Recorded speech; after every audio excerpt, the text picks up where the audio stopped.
नमस्कार, स्वागत है एक बार फिर से आप सभी का एग्जाम गुरुजी bye Arvind sir YouTube channel में। देखिए, उत्तर प्रदेश पुलिस भर्ती एवं प्रोन्नत बोर्ड द्वारा जो यूपी पुलिस की भर्ती है, यूपी एसआई की भर्ती है, यूपी पुलिस जेल वार्डर की भर्ती है, उसके लिए सामान्य हिंदी मैं आज इस वीडियो में आपके लिए लेकर आया हूं। और एक बात आप अच्छे से जानते हो कि हिंदी जो है ये एक स्कोरिंग सब्जेक्ट है। गाइज, आप हिंदी में जितना ज़्यादा नंबर लाना चाहोगे उतना नंबर ला सकते हो। देखिए, इसके अंतर्गत मैं आपको बता दूं कि ये सॉल्व्ड पेपर है। कहने का मतलब है कि पूछे गए प्रश्न हैं और इसमें आप देखिए किस पोस्ट के लिए ये एलिजिबल है या फिर कहा जाए किस पोस्ट के लिए ये इम्पोर्टेंट है। देखिए, सबसे पहले तो अगर आप एसआई यानी कि सब इंस्पेक्टर, जिसे हिंदी में कहते हैं उप निरीक्षक, तो उसके लिए अगर आप देख रहे हैं तो भी आपके लिए ज़रूरी है। नागरिक पुलिस यानी civil police, platoon commander, PAC एवं अग्निशमन द्वितीय अधिकारी, उपनिरीक्षक गोपनीय सहायक, उपनिरीक्षक लिपिक या लेखा, कंप्यूटर ऑपरेटर एवं प्रोग्रामर सिपाही आरक्षी, जेल वार्डर, फायरमैन एवं घुड़सवार, ये सभी के लिए काफ़ी ज़्यादा इम्पोर्टेंट है। और इसमें हम प्रश्नों की संख्या भी आपको बताएंगे कि कितने प्रश्न हल करने वाले हैं और कौन कौन से प्रश्न कहाँ कहाँ से करेंगे, वो भी मैं आपको बताने वाला हूँ। तो ये काफ़ी ज़्यादा इम्पोर्टेंट वीडियो आपके लिए है। देखिए, सबसे पहले आप यहाँ पर विषय सूची देख लीजिए कि इसके अंतर्गत हम क्या क्या पढ़ने वाले हैं। सबसे पहले आप देखिए हिंदी वर्णमाला, फिर संज्ञा। संज्ञा में परिभाषा एवं उसके भेद से संबंधित व्यक्तिवाचक, जातिवाचक, भाववाचक, समूहवाचक।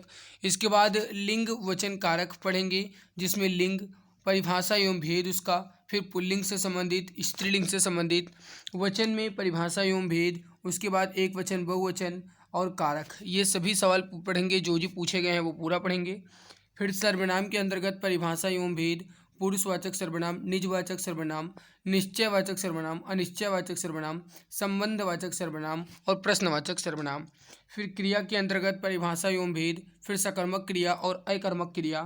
विशेषण के अंतर्गत परिभाषा एवं भेद, इसके अलावा सार्वनामिक विशेषण, गुणवाचक विशेषण, संख्यावाचक विशेषण, परिमाणवाचक विशेषण और विशेषण एवं विशेष से संबंधित। और इसके बाद पढ़ेंगे अव्यय। अव्यय के अंतर्गत परिभाषा एवं भेद, इसके अलावा क्रिया विशेषण, समुच्चय बोधक।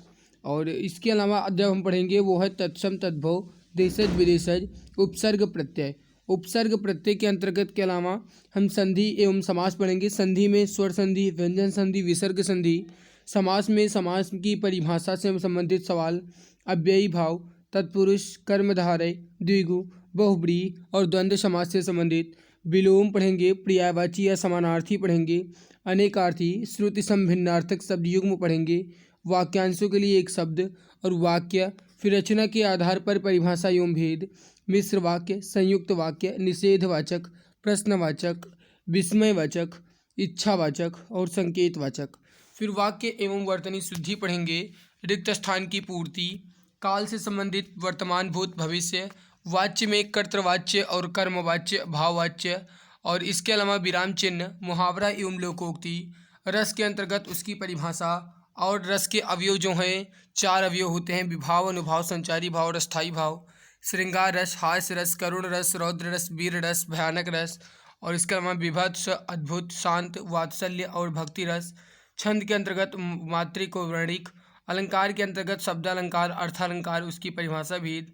और प्रमुख लेखक और उनकी कवि रचनाएं, आदिकाल के भी लेखक उनकी रचनाएं, भक्ति काल के लेखक जो कवि हैं उनकी रचनाएं, संत, सूफी संत, राम कृष्ण, रीतिकाल। आधुनिक काल के अंतर्गत भारतेंदु युग, द्विवेदी युग, छायावाद युग, प्रगति प्रयोग और समकालीन। नाटक, उपन्यास, कहानी, निबंध, आलोचना, अन्य गद्य विधाएँ, आत्मकथा, जीवनी, यात्रा, रेखाचित्र, संस्मरण, पत्र पत्रिकाएँ, अन्य साहित्यिक कृतियाँ और सम्मान एवं पुरस्कार और गद्यांश और पद्यांश से संबंधित जो अपठित होते हैं, हिंदी भाषा की बोली और लास्ट में मिसलिनियस यानी कि विविध, ये पढ़ने वाले हैं। तो मेरे भाई ये काफ़ी लंबा चैप्टर है और बहुत बेहतरीन वीडियो होने वाली है। मैं गारंटी के साथ कह रहा हूँ कि अगर आप ये पूरी वीडियो एक बार देख लेते हो तो मेरे भाई हिंदी के लिए आपको अलग से पढ़ने की ज़रूरत नहीं है, इसी में से एग्ज़ाम में मिलेगा। बस अंतर इतना है कि भाई आपको ध्यान से देखना होगा, हर एक प्रश्न आपकी जीवा पर होना चाहिए। चलिए शुरुआत करते हैं बिना किसी देरी के। यहाँ पर आप देख लीजिए, ये जो आपका पाठ्यक्रम दिया गया है वही है जो आपके सिलेबस में दिया गया है, हिंदी वाला, वही पूरा पाठ्यक्रम यहाँ पर भी मैंने हाईलाइट कर रखा है। अब यहाँ पर आप देख लीजिए कि इसमें हम किन किन प्रश्नों को शामिल कर रहे हैं। सामान्य हिंदी के प्रश्न पत्रों के विश्लेषण में आप देख लीजिए, उप निरीक्षक भर्ती परीक्षा यानी कि सब इंस्पेक्टर के लिए जो यूपी पुलिस एसआई 2021, 2017, 2016, 2014, 2011, 2001, 1999 और 1991, कहने का मतलब है 3 और 3 6 और 2 8, पिछले 8 सालों में जितने भी सवाल पूछे गए हैं यूपी पुलिस सब इंस्पेक्टर की भर्ती प्रक्रिया में, वो सारे सवाल इसमें शामिल हैं। जैसे 2 दिसंबर 2021 को जो 1, 2 और 3 पालियों में मिला करके 120 सवाल पूछे गए थे वो पूरा, ऐसे ही 2 दिसंबर, 1 दिसंबर, 30 नवंबर, 29 नवंबर, ऐसे ही पूरा 120 सवाल ये आपके हैं 2021 के। कहने का मतलब है 120 एक दिन में होते थे।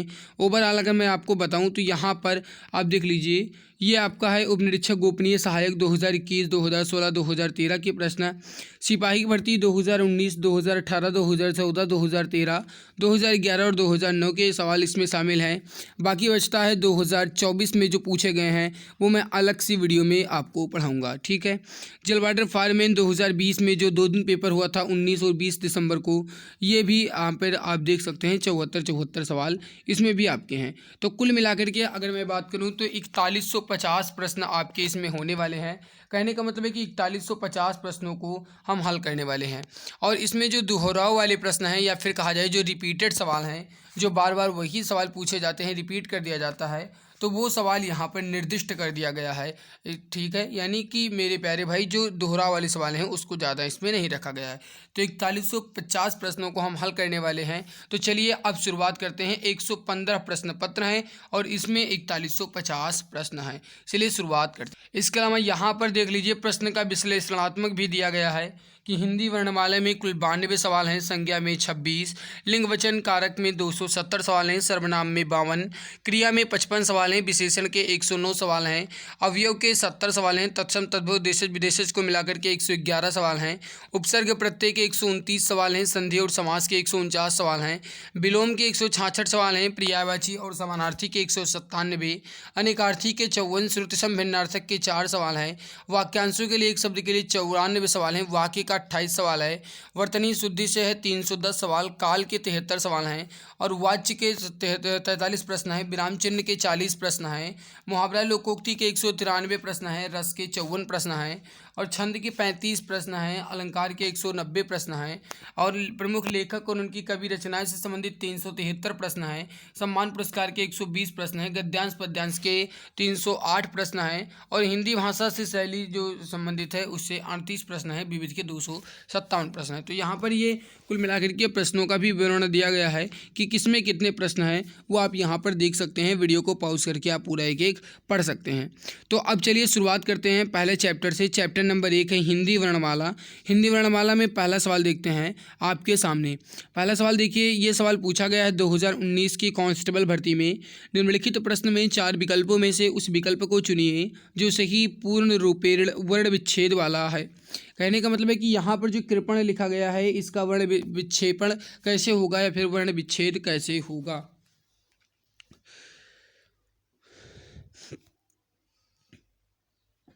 इस प्रश्न का सही उत्तर हो जाएगा आपका D answer, option number D correct answer हो जाएगा। क धन का फिर हलंत, उसके बाद री प हलंत छोटा अ धन ड़ धन आ, ये हो जाएगा आपका डी आंसर करेक्ट आंसर यहाँ पर हो जाएगा।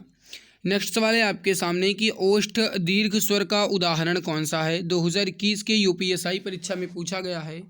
ओष्ठ दीर्घ स्वर का उदाहरण कौन सा है। पहली बात तो यहाँ पर आप देखिए तो दीर्घ स्वर बात कहा जा रहा है और इसके अलावा ओष्ठ होना चाहिए, तो ये हो जाएगा आपका डी आंसर बड़ा ऊ। करेक्ट आंसर हो जाएगा आपका ऑप्शन नंबर डी। इसके अलावा आप यहाँ पर देख लीजिए जो छोटा ऊ है ये ओष्ठ है लेकिन ये हास्य स्वर है। छोटी ई जो है ये तालव्य है लेकिन ये हास्य स्वर है और री जो है आपका ये मूर्धन्य होता है और ये भी हास्य स्वर ही होता है।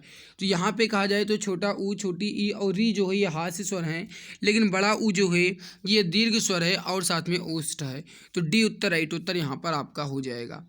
नेक्स्ट है कि ओष्ठ अल्प प्राण घोष वर्ण का उदाहरण कौन सा है।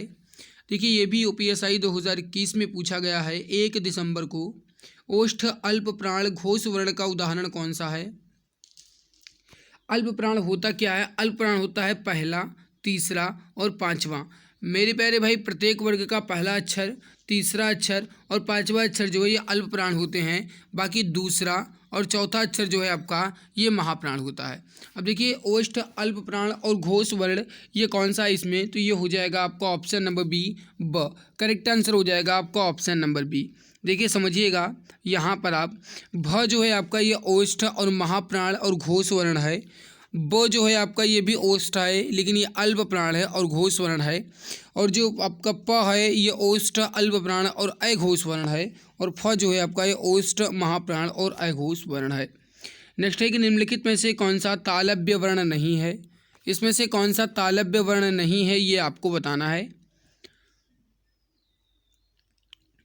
राइट उत्तर हो जाएगा आपका ऑप्शन नंबर डी, स जो है आपका साधारण वाला स जो है आपका ये तालव्य वर्ण नहीं है।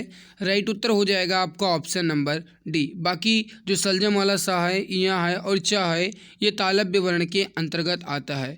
जो स आपका ये साधारण वाला है मेरे भाई ये दंत में आता है, तो इसको आप ध्यान रखिएगा, ये दंत्य वर्ण हो जाएगा। नेक्स्ट है आपके सामने कि च वर्ग में महाप्राण व्यंजन कितने होते हैं? च वर्ग में महाप्राण व्यंजन कितने होते हैं? राइट उत्तर हो जाएगा ए आंसर 2। करेक्ट आंसर हो जाएगा आपका ऑप्शन नंबर 1, 2। देखिए समझिएगा, जो च वर्ग में होता है, देखिए होता क्या क्या है वो देखिए, च, फिर छ, फिर ज और फिर झ और फिर इया, ये होता है आपका टोटल वर्ण। ठीक है, ये च वर्ग में 5 वर्ण हो गए, च, छ, ज, झ, इये। अब इसमें जो दूसरा है छ और जो दूसरा है झ ये महाप्राण होते हैं, बल्कि च और जो ज है और जो इया है ये अल्प प्राण हो जाएंगे। क्यों? क्योंकि मेरे प्यारे भाई ये पहले, तीसरे, पाँचवें हो जाएंगे और जो दूसरा और चौथा होता है ये महाप्राण होता है। तो वही पूछा गया कि च वर्ग में महाप्राण व्यंजन के वर्ण कितने हैं? तो केवल और केवल 2। अगर अल्प प्राण के वर्ण पूछा जाता तब आप कहते 3। राइट उत्तर हो जाएगा आपका ऑप्शन नंबर 1। चलिए आगे बढ़ते हैं, अगला सवाल देखते हैं। अगला सवाल आपके सामने कि देवनागरी लिपि का विकास किस लिपि से हुआ है? देवनागरी लिपि का विकास किस लिपि से हुआ है? तो ये हो जाएगा आपका ऑप्शन नंबर सी, ब्राह्मी लिपि से। ऑप्शन सी करेक्ट आंसर यहाँ पर हो जाएगा। नेक्स्ट है कि निम्नलिखित में से कौन सा वर्ण अघोष और महाप्राण है? जस्ट अभी मैंने आपको बताया मेरे भाई कि महाप्राण होता है प्रत्येक वर्ग का दूसरा और चौथा अक्षर। राइट उत्तर हो जाएगा आपका, ये हो जाएगा डी आंसर, ख। करेक्ट आंसर हो जाएगा आपका ऑप्शन नंबर डी, ख। देखिए ख जो है आपका ये अघोष और महाप्राण है, हमसे अघोष और महाप्राण ही पूछा गया था। अब इसमें देखिए जो आपका झ है ये तो महाप्राण है, लेकिन मेरे भाई ये अघोष नहीं है, सघोष है। देखिए यहाँ पर राइट उत्तर हो जाएगा आपका, ये हो जाएगा डी आंसर। अगला है कि क वर्ग में घोष व्यंजन वर्ण कितने हैं? क वर्ग में घोष व्यंजन वर्ण कितने हैं? राइट उत्तर हो जाएगा आपका, ये हो जाएगा वी आंसर, 3। करेक्ट आंसर हो जाएगा आपका ऑप्शन नंबर बी, 3। अब देखिए घोष को होता क्या है वो आप देख लीजिए मेरे प्यारे भाई। जिन ध्वनियों के उच्चारण में स्वर तंत्रियों में कंपन हो, कहने का मतलब है प्रत्येक वर्ग का तीसरा, चौथा, पाँचवा, प्रत्येक वर्ग का तीसरा, चौथा और पाँचवा जो है ये घोष होता है। प्रत्येक वर्ग का तीसरा, चौथा, पाँचवा जो है ये घोष होता है। बाकी पहला और दूसरा जो है ये अघोष होता है। देखिए समझिएगा, जो घोष व्यंजन होते हैं, जो घोष व्यंजन होते हैं इन्हें सघोष भी कहा जाता है। जो घोष व्यंजन होते हैं इन्हें सघोष भी कहा जाता है। और ये प्रत्येक वर्ग के तीसरे, चौथे और पाँचवें व्यंजन होते हैं। और जो अघोष है ये प्रत्येक वर्ग का पहला और दूसरा व्यंजन होता है। तो इस बात को भी आप खास ध्यान रखिएगा। नेक्स्ट है कि संयुक्त व्यंजन का उदाहरण कौन सा है? संयुक्त व्यंजन वह होते हैं जो 2 या 2 से अधिक व्यंजनों से मिलकर बने हों, उन्हें संयुक्त व्यंजन कहा जाता है। तो इसमें से कहा जाए संयुक्त व्यंजन का उदाहरण कौन सा है? तो ये हो जाएगा डी आंसर आपका, ज्ञा। ज्ञा जो है आपका ये हो जाएगा। ज्ञा जो है आपका ये किससे बना हुआ है? तो ये ये ज धन इया से मिलकर बना हुआ है। तो ये हो जाएगा आपका ज्ञा। तो यहाँ पे राइट उत्तर हो जाएगा डी आंसर। देखिए समझिएगा, हिंदी वर्णमाला में कुल मिलाकर के 4 संयुक्त व्यंजन होते हैं। कितने? 4 संयुक्त व्यंजन होते हैं। छ, त्रिक, ज्ञ और स्रा। छ जो है क और स से मिलकर बनता है। त्र जो है आपका त और रा से मिलकर बनता है।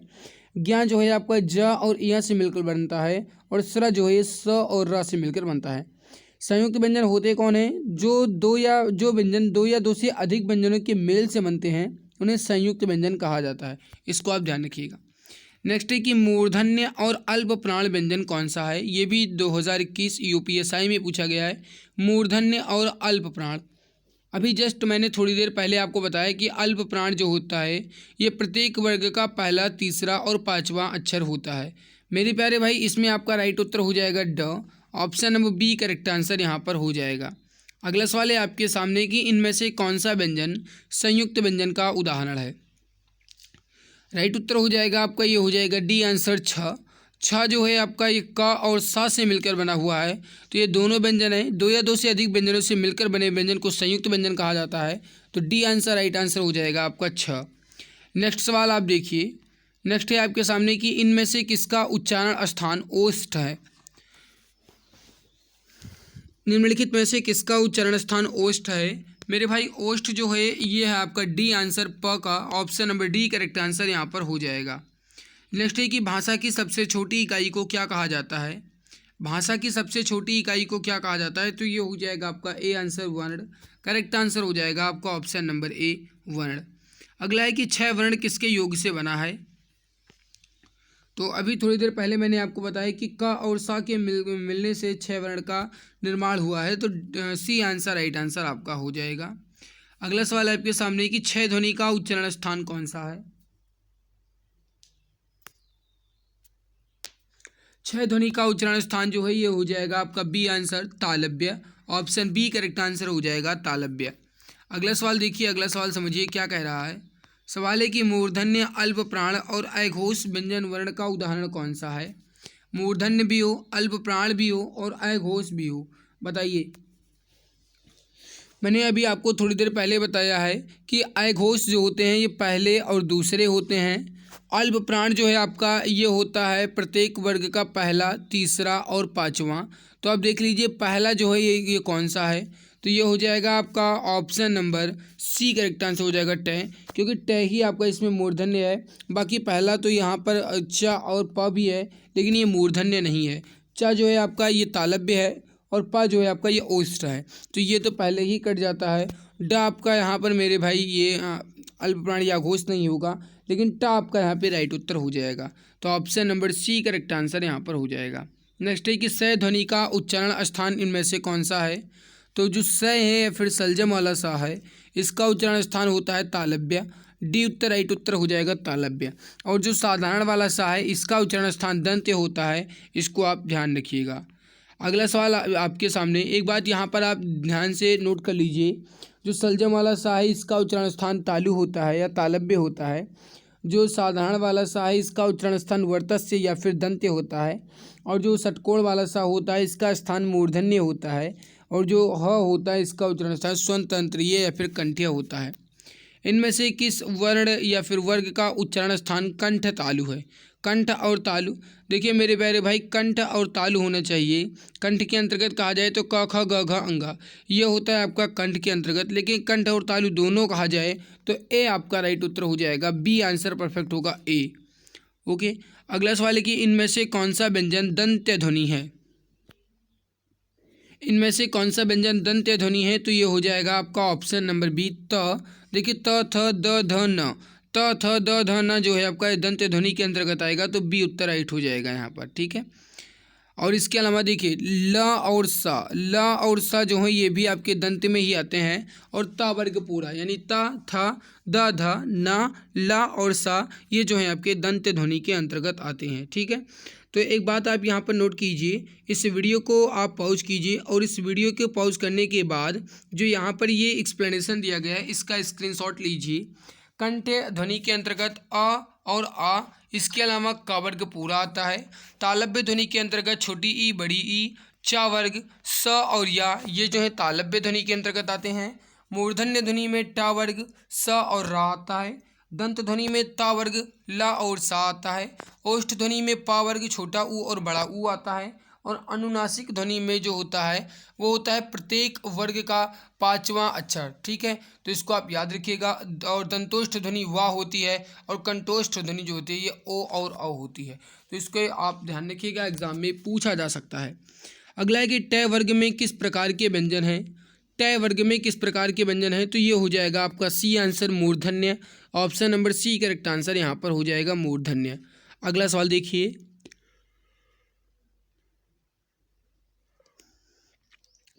अगला सवाल है कि कौन सा वर्ण उच्चारण की दृष्टि से दंत्य नहीं है।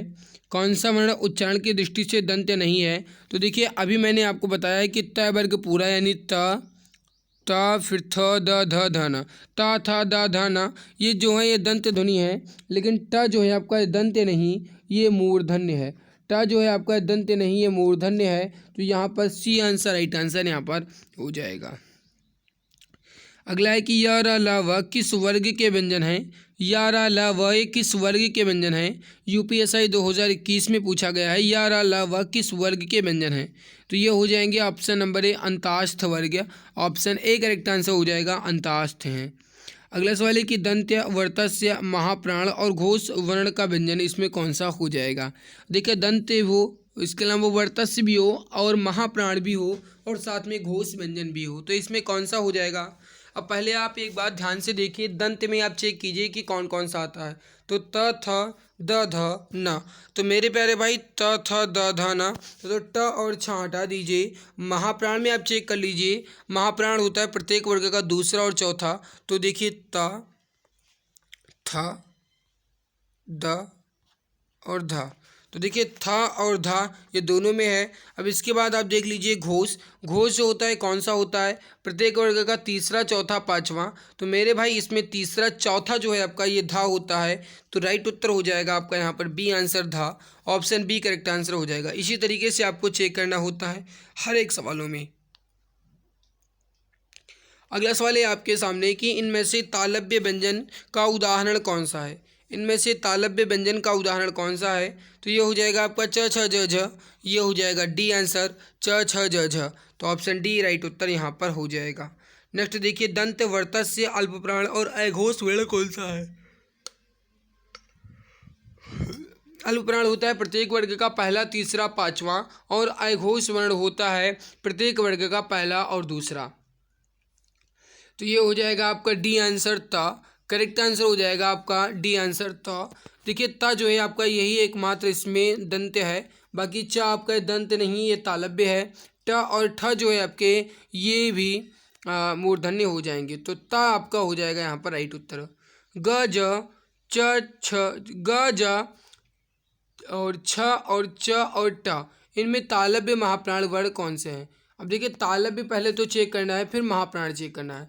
तालव्य इसमें आपका होता है च वर्ग पूरा, तो देखिए च और छ और ज ये आपके हो जाएंगे इसमें तालव्य। ठीक है, तो तालव्य तो मिल गया है च छ ज। अब इसमें आप चेक कर लीजिए महाप्राण।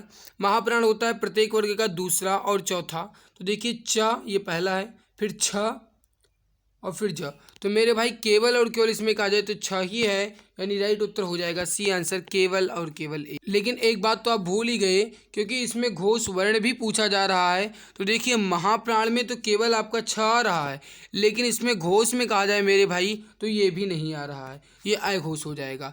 तो तालव्य महाप्राण और घोष ये तीनों इसमें से कोई भी नहीं है, तो ए आंसर राइट होगा 0। करेक्ट आंसर हो जाएगा आपका ऑप्शन ए। नेक्स्ट सवाल आपके सामने है कि मूर्धन्य और हास्य स्वर का उदाहरण कौन सा है। मूर्धन्य और हास्य स्वर का उदाहरण इसमें से कौन सा है। मूर्धन्य और हास्य स्वर का उदाहरण इसमें से कौन सा है, तो ये हो जाएगा आपका ऑप्शन नंबर ए री जो है आपका ये हो जाएगा करेक्ट आंसर। अगला सवाल देखिए, जो ध्वनियाँ न स्वर हैं और न ही व्यंजन, उन्हें क्या कहा जाता है। जो ध्वनियाँ ना तो स्वर हैं और ना ही व्यंजन, तो उन्हें कहा जाता है अयोगवाह। राइट उत्तर हो जाएगा डी आंसर अयोगवाह। अगला देखिए, सही का उच्चारण स्थान इनमें से कौन सा है, तो ये हो जाएगा तालु। करेक्ट आंसर हो जाएगा आपका ऑप्शन नंबर डी तालु। अगला सवाल है कि इनमें से कौन सा व्यंजन ऊष्म व्यंजन है, ये हो जाएगा ए आंसर ह जो है आपका ये ऊष्म व्यंजन के अंतर्गत आता है। ऑप्शन ए राइट उत्तर यहाँ पर हो जाएगा। इनमें से किसका उच्चारण स्थान दंत्य है, राइट उत्तर हो जाएगा आपका सी आंसर ता जो है आपका ये दंत्य के अंतर्गत आता है, तो सी उत्तर राइट हो जाएगा।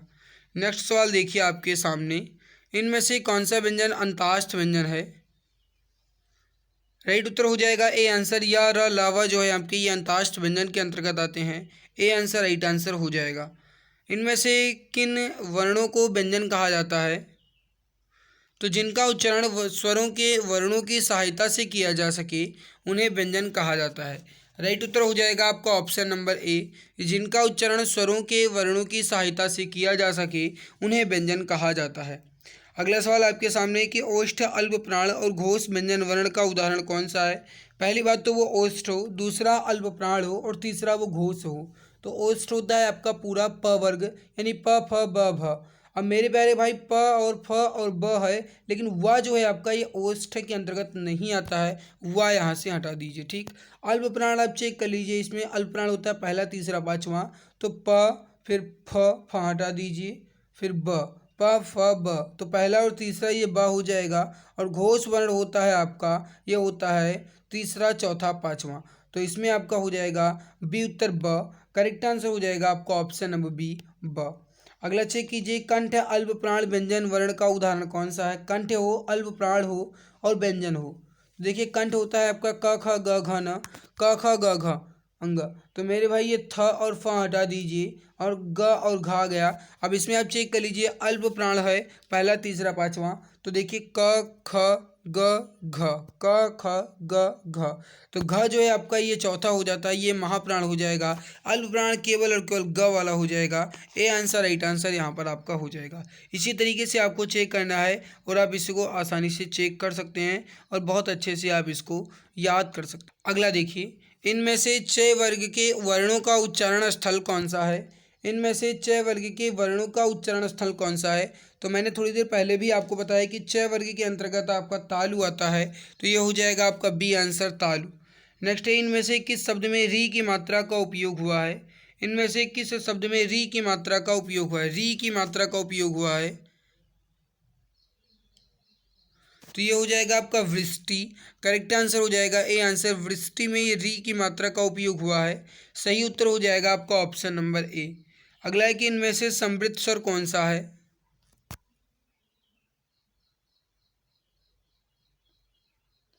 इनमें से समृद्ध स्वर कौन सा ये पूछा जा रहा है। राइट उत्तर हो जाएगा बी आंसर बड़ी ई। करेक्ट आंसर हो जाएगा आपका बी आंसर बड़ी ई। अब देखिए समृद्ध और विवृत एक बार आप देख लीजिए, इंपॉर्टेंट पॉइंट है, एग्जाम में पूछा जाता है समृद्ध और विवृत, तो इसीलिए इसको एक बार आप ध्यान से देखिए। समृद्ध स्वर या ऊंचा स्वर ऐसी स्वर ध्वनि होती है जिसमें बिना व्यंजन की ध्वनि बनाए या जीवा को मुंह में जितना संभव हो सके उतना ऊंचा और तालु से समीप रखा जाता है। उदाहरण के लिए बड़ी ई, ये एक समृद्ध स्वर है। विवृत स्वर या फिर कहा जाए निम्न स्वर, ये ऐसी ध्वनि होती है जिसमें जीवा को मुंह में जितना संभव हो सके उतना नीचे और तालु से दूर रखा जाता है। जैसे आ, यह आपका हो जाता है यहाँ पर विवृत स्वर। ठीक है, अगला सवाल देखिए, मूर्धन्य महाप्राण अघोष व्यंजन वर्ण का उदाहरण कौन सा है? मूर्धन्य हो और महाप्राण हो। मूर्धन्य आपका ट वर्ग पूरा आता है, तो ट ठ ड ढ ड़। तो यहाँ पर मेरे प्यारे भाई कहा जाए तो आगे बढ़ने की जरूरत ही नहीं है, ठ ही आपका यहाँ पर दिया गया है, तो बी उत्तर राइट उत्तर यहाँ पर आपका हो जाएगा। यहाँ पर एक बार आप वीडियो को पॉज करिए और इस वर्ण के प्रकार का जो दिया गया है चार्ट, इसको आप स्क्रीनशॉट लेके रख लीजिए। तालव्य महाप्राण अघोष व्यंजन वर्ण कौन सा है? तालव्य हो, महाप्राण हो और अघोष हो। तालव्य होता है च वर्ग पूरा, तो च छ ज झ ञ। तो यहाँ पर ये ठ और थ हटा दीजिए, ये दो हो गया। इसमें महाप्राण आप चेक कर लीजिए, पहले महाप्राण होता है दूसरा और चौथा, तो च के बाद छ और ज के बाद झ। तो मेरे प्यारे भाई यहाँ पे अगर कहा जाए तो दोनों है, और अघोष में होता है आपका, ये होता है पहला और दूसरा। तो इसका राइट उत्तर हो जाएगा बी आंसर छ। करेक्ट आंसर हो जाएगा आपका ऑप्शन नंबर बी छ। नेक्स्ट है आपके सामने, नेक्स्ट वाले की कंठोष्ठ दीर्घ स्वर्ण का उदाहरण कौन सा है? कंठोष्ठ और दीर्घ स्वर वर्ण का उदाहरण कौन सा है? तो ये हो जाएगा आपका वी आंसर और ऑप्शन बी करेक्ट आंसर यहाँ पर हो जाएगा। अगला है कि कंठ तालव्य दीर्घ स्वर्ण उदाहरण कौन सा है? कंठ तालव्य दीर्घ स्वर्ण वर्ण का उदाहरण कौन सा है? तो ये हो जाएगा आपका option number D A. Option D correct answer यहाँ पर हो जाएगा। अगला है कि कंठ और महाप्राण घोष व्यंजन वर्ण का उदाहरण कौन सा है। कंठ भी हो, महाप्राण भी हो और घोष व्यंजन हो। तो मेरे भाई कंठ होता है क ख ग घ अंग और महाप्राण होता है दूसरा और चौथा। तो इसमें से कहा जाए तो ह राइट उत्तर होगा, क्योंकि ह भी आपका कंठ के अंतर्गत ही आता है और यह महाप्राण और घोष भी होता है। तो डी उत्तर राइट उत्तर यहाँ पर आपका हो जाएगा। अगला सवाल है कि इनमें से कौन सा वर्ण अघोष है। इनमें से कौन सा वर्ण अघोष है।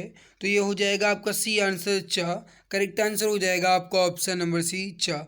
तो देखिए सही आंसर हो जाएगा आपका च, क्योंकि आप जानते हैं कि अघोष जो है प्रत्येक वर्ग का पहला और दूसरा अक्षर होता है, ये अघोष होता है, जबकि तीसरा चौथा पांचवा ये सघोष होता है। मूर्धन्य अल्प प्राण और घोष वर्ण कौन सा है। देखिए घोष या सघोष ये दोनों एक ही होते हैं, और मूर्धन्य होता है ट वर्ग और अल्प प्राण होता है प्रत्येक वर्ग का पहला, तीसरा और पांचवा। तो आप एक बार चेक कर लीजिए इसमें से कौन सा सही बैठ रहा है। तो पहली बात तो मेरे प्यारे भाई मूर्धन्य आप चेक कीजिए। मूर्धन्य होता है ट ठ ड ढ ड़। तो यहाँ पे आप देखिए जो भ और ध दिया गया है इसको आप अभी के लिए कट कर दीजिए, क्योंकि ये तो होगा नहीं। ठीक, अल्प प्राण होता है पहला, तीसरा, पांचवा। तो ट फिर ठ यहाँ पर नहीं होगा, ये महाप्राण हो जाएगा। तो ड आपका राइट उत्तर हो जाएगा, बी आंसर राइट आंसर यहाँ पर हो जाएगा। नेक्स्ट है आपके सामने, देखिए कोई जल्दबाजी नहीं करना है, हर एक को अच्छे अच्छे से पढ़ेंगे, क्योंकि मैंने आपको पहले ही बता रखा है कि अगर आप इसे पूरी वीडियो को एक बार देख लेते हो तो फिर आपको हिंदी के लिए अलग से ज़्यादा पढ़ने की ज़रूरत नहीं होगी। तो इस वजह से मैं कोई जल्दबाजी नहीं करूँगा। अगर आप अच्छे से देख रहे हैं तो भी आपके लिए ठीक है, नहीं देख रहे हैं तो भी आपके लिए ठीक है, जैसा भी आपको उचित लगे वो आपके ऊपर डिपेंड करता है। बाकी मैं तो अपनी तरफ से अच्छे से ही पढ़ाऊँगा। ओष्ठ, महाप्राण और घोष व्यंजन वर्ण कौन सा है। तो ये हो जाएगा आपका वी आंसर भा। ऑप्शन बी राइट उत्तर यहाँ पर हो जाएगा। मूर्धन्य अल्प प्राण और अघोष वर्ण का उदाहरण कौन सा है। मूर्धन्य हो, अल्प प्राण हो और अघोष हो। तो ये हो जाएगा आपका वी आंसर ट। ऑप्शन बी राइट उत्तर यहाँ पर हो जाएगा। अगला सवाल है इनमें से कौन सा व्यंजन ऊष्म है। देखिए ऊष्म व्यंजन होता है स स स और ह। तो यहाँ पर ये हो जाएगा बी आंसर स। ऑप्शन बी राइट उत्तर यहाँ पर हो जाएगा। अगला सवाल देखिए घ ग ड और ठ और त, इनमें से अघोष व्यंजन कितने हैं। तो अघोष व्यंजन होता है प्रत्येक वर्ग का पहला और दूसरा। इसमें आप चेक कर लीजिए प्रत्येक वर्ग के अंतर्गत पहला और दूसरा कौन कौन सा है। तो आप देखिए पहला में त, फिर ट के बाद ठ आता है ये, और ड नहीं होगा, क ख ग ये भी नहीं होगा, क और ख ये भी नहीं होगा। तो केवल और केवल दो हैं, राइट उत्तर हो जाएगा आपका ऑप्शन नंबर सी। अगला सवाल चेक कीजिए कि तालव्य, महाप्राण, घोष वर्ण का उदाहरण कौन सा है। तालव्य हो, महाप्राण हो और घोष वर्ण हो। तो ये हो जाएगा, देखिए तालव्य के अंतर्गत होता है आपका च छ ज झ यहाँ। तो ये घा हटा दीजिए। ठीक, अब इसके अलावा महाप्राण आप चेक कर लीजिए। महाप्राण होता है प्रत्येक वर्ग का पहला, तीसरा, पांचवा।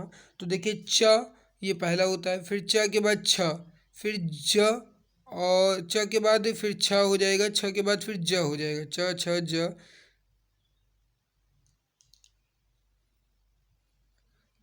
और यहाँ। तो यहाँ पे राइट उत्तर जो ये हो जाएगा झ। Option number C correct answer यहाँ पर हो जाएगा झ। अगला सवाल देखिए कंठ, महाप्राण और घोष व्यंजन वर्ण कौन सा है। कंठ हो, महाप्राण हो और घोष व्यंजन वर्ण का उदाहरण इसमें से कौन सा है। कंठ भी हो, महाप्राण भी हो और घोष व्यंजन भी हो। तो इसका राइट उत्तर जो हो जाएगा आपका ये हो जाएगा घ। करेक्ट आंसर हो जाएगा आपका ऑप्शन नंबर सी घ। अगला सवाल चेक कीजिए, निम्नलिखित में से कौन सा व्यंजन अघोष है। निम्नलिखित में से कौन सा व्यंजन अघोष है।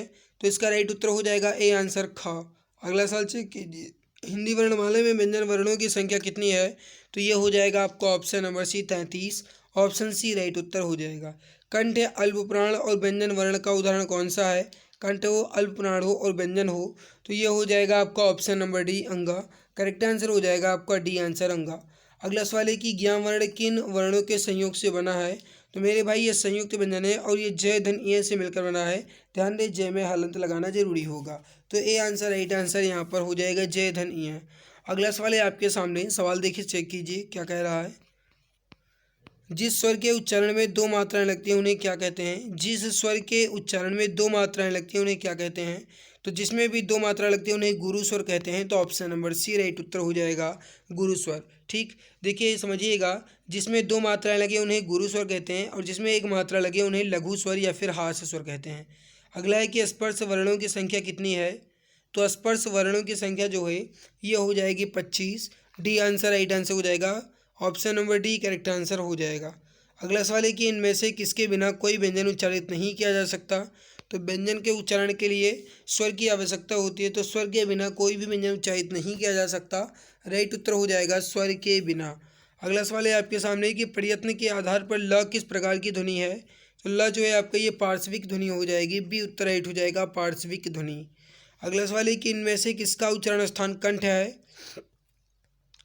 तो क ख ग घ अंग ये होता है आपका, और कंठ यहाँ पर हो जाएगा आपका बी आंसर ग। ऑप्शन बी राइट उत्तर हो जाएगा।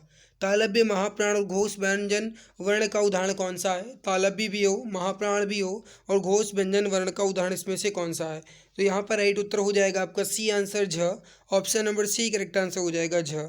अगला सवाल है कि इनमें से कौन सा वर्ण पंचमाक्षर है। पंचमाक्षर होता है प्रत्येक वर्ग का पांचवा अक्षर।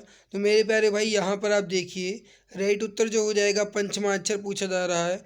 प फ ब भ म म प फ ब भ म। तो यहाँ पर ये हो जाएगा आपका ए आंसर।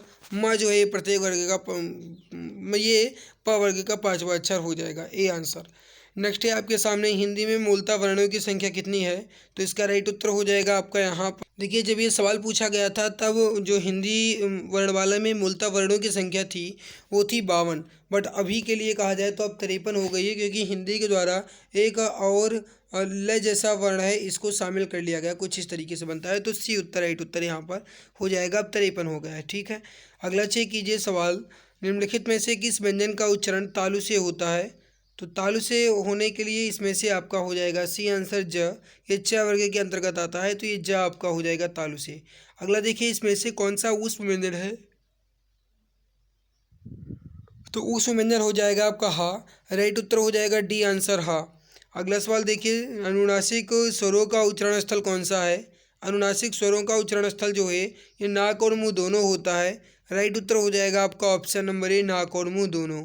अगला सवाल देखिए सवाल क्या कह रहा है इसको समझिए। सवाल कह रहा है कि किसका उच्चारण स्थान दंत्य है। दंत्य जो है आपका ये किसका उच्चारण स्थान है। तो ये हो जाएगा बी आंसर न। ऑप्शन बी राइट उत्तर हो जाएगा न। अगला सवाल है आपके सामने कि इनमें से री का क्या है। तो री जो है आपका ये हो जाएगा डी आंसर स्वर है। ऑप्शन डी राइट उत्तर हो जाएगा स्वर है। अगला सवाल है आपके सामने हिंदी शब्दकोश में 6 का क्रम किस वर्ण के बाद आता है। तो आप जानते हैं कि क और स से मिलकर बनता है, तो मेरे भाई क के बाद आता है। राइट उत्तर हो जाएगा आपका डी आंसर क। अगला सवाल है आपके सामने कि प वर्ग का उच्चारण स्थल कौन सा है। तो प फ ब भ म ये जो है आपका ये होता है ओष्ठ। तो डी उत्तर राइट हो जाएगा ओष्ठ के अंतर्गत। अगला सवाल चेक कीजिए। निम्नलिखित व्यंजनों में से नासिक के व्यंजन कौन सा है। जेल वाइडर फार्मेन एग्जाम डेट में पूछा गया था नासिक के व्यंजन कौन सा है। तो ये हो जाएगा आपका ए आंसर न। त थ द ध न प्रत्येक वर्ग का पांचवा अक्षर जो है नासिक व्यंजन के अंतर्गत आता है। तो त वर्ग का पांचवा व्यंजन न हो जाएगा, ये नासिक के व्यंजन हो जाएगा। तो ऑप्शन है ये राइट आंसर यहाँ पर हो जाएगा। अगला सवाल है आपके सामने कि निम्नलिखित में से असत्य कथन की पहचान कीजिए। ये भी जेल वाइडर में ही पूछा गया था। असत्य यानी गलत कौन सा है। तो ये हो जाएगा आपका डी आंसर सभी विसर्ग सघोष हैं, ये गलत बात है मेरे भाई, ये गलत दिया गया है। राइट उत्तर हो जाएगा आपका डी आंसर का option number D correct answer यहाँ पर हो जाएगा। अगला सवाल देखिए सवाल कह रहा है कि भाषा की मूल इकाई क्या है। भाषा की मूल इकाई जो है ये होती है ध्वनि। तो बी उत्तर राइट हो जाएगा ध्वनि। ध्वनि या फिर वर्ण ये सबसे मूल इकाई या फिर सबसे छोटी इकाई होती है। अगला है कि भाषा की सबसे छोटी इकाई क्या है। तो अभी जस्ट मैंने आपको बताया। राइट उत्तर हो जाएगा बी आंसर वर्ण। ऑप्शन बी करेक्ट आंसर हो जाएगा वर्ण। अगला सवाल है देखिए यहाँ पर लिखा है हिंदी में कुल 52 नहीं अब 53 वर्ण हो जाएगा। स्वरों की संख्या 11 और व्यंजनों की संख्या 34 अब हो जाएगी। ठीक, अगला सवाल आपके सामने है कि वर्णों के कितने भेद हैं। तो वर्ण के 2 भेद हैं, स्वर और व्यंजन। ऑप्शन नंबर सी राइट उत्तर हो जाएगा केवल 2। अगला सवाल आपके सामने है कि स का उच्चारण स्थान कौन सा है। स का उच्चारण स्थान कौन सा है।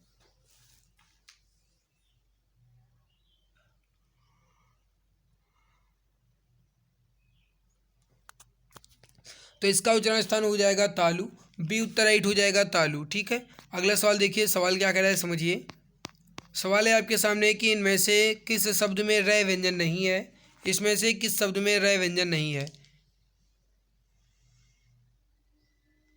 देखिए मात्र में भी रहा है, क्रम में भी रहा है, मूर्धा में भी रहा है, लेकिन मातृभूमि में ये रा नहीं री वाला है। री मातृभूमि में री है, ये रा नहीं है।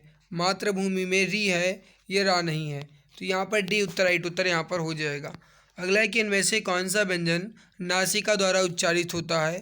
इनमें से कौन सा व्यंजन नासिका द्वारा उच्चारित होता है। तो ये हो जाएगा पाँचवा अक्षर ड़। करेक्ट आंसर हो जाएगा आपका ये आंसर ड़। स्वर रहित व्यंजन जब स्वर सहित व्यंजन से मिलते हैं तब क्या बनाते हैं। तो जब स्वर रहित व्यंजन स्वर सहित व्यंजन से मिलते हैं तो संयुक्ताक्षर बनता है। राइट उत्तर हो जाएगा ये आंसर संयुक्ताक्षर। अगला सवाल है कि इनमें से तालव्य ध्वनि कौन सी है।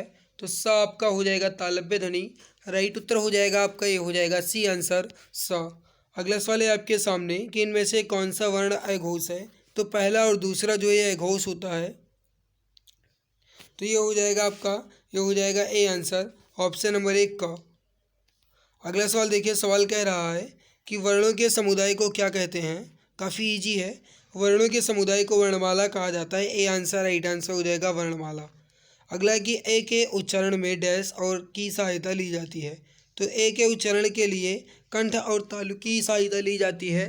तो ये हो जाएगा आपका ऑप्शन नंबर सी कंठ और तालु। अगला सवाल है आपके सामने कि जिन वर्णों का उच्चारण स्वतंत्र होता है उन्हें क्या कहते हैं। तो जिन वर्णों का उच्चारण स्वतंत्र रूप से हो बिना किसी सहायता से तो उन्हें स्वर कहा जाता है। ए आंसर राइट आंसर हो जाएगा। ढ वर्ण का उच्चारण स्थान कौन सा है। तो ये हो जाएगा मेरे भाई ट वर्ग का। ट वर्ग का चौथा अक्षर। राइट उत्तर हो जाएगा बी आंसर। अगला है कि हिंदी वर्णमाला में स्वरों की संख्या कितनी है। तो करेक्ट आंसर हो जाएगा ए आंसर 11। अगला सवाल है कि वर्णमाला का कौन सा अक्षर पुल्लिंग नहीं है। पुल्लिंग नहीं है। पुल्लिंग नहीं है कहने का मतलब है स्त्रीलिंग। इसमें से कौन सा हो जाएगा। तो ये हो जाएगा छोटी और बड़ी ये स्त्रीलिंग है। बाकी ज और आ च और ट और अ और प जो है आपका ये पुल्लिंग हो जाएगा। तो पुल्लिंग नहीं पूछा गया था मतलब स्त्रीलिंग है। तो ई और ई जो आपका है ये स्त्रीलिंग हो जाएगा। अगला सवाल देखिए, चेक कीजिए क्या क्या। अगला सवाल कह रहा है कि छह वर्ग ध्वनियाँ किस वर्ग में आती हैं। तो मैंने थोड़ी देर पहले आपको बताया था कि च छ ज झ यहाँ ये जो आपका ये होता है तालव्य के अंतर्गत। तो सी आंसर राइट हो जाएगा तालव्य। अगला सवाल है कि द अ क स अ मिलकर क्या बनाते हैं। तो देखिए यहाँ पर ये हो जाएगा आपका दक्ष। राइट उत्तर हो जाएगा आपका ये हो जाएगा दक्ष। राइट उत्तर हो जाएगा आपका ये हो जाएगा ए आंसर दक्ष। ए आंसर राइट होगा। नेक्स्ट है आपके सामने कि निम्नलिखित प्रश्न में 4 विकल्पों में से उस सही विकल्प का चयन करें जो वर्ण स्वर की सहायता से बोले जाएं उन्हें क्या कहते हैं। जो वर्ण स्वर की सहायता से बोले जाएं उन्हें क्या कहते हैं। तो जो स्वर की सहायता से बोले जाते हैं उन्हें व्यंजन कहते हैं। राइट उत्तर हो जाएगा बी आंसर व्यंजन। अगला सवाल है कि निम्नलिखित प्रश्न में 4 विकल्पों में से उस सही विकल्प का चयन करें जो बताता है कि व्यंजन को स्वर रहित दिखाने के लिए किस चिन्ह का उपयोग किया जाता है। व्यंजन को स्वर रहित दिखाने के लिए किस चिन्ह का इस्तेमाल किया जाता है। तो यह हलंत का इस्तेमाल किया जाएगा। ऑप्शन नंबर सी राइट हो जाएगा हलंत।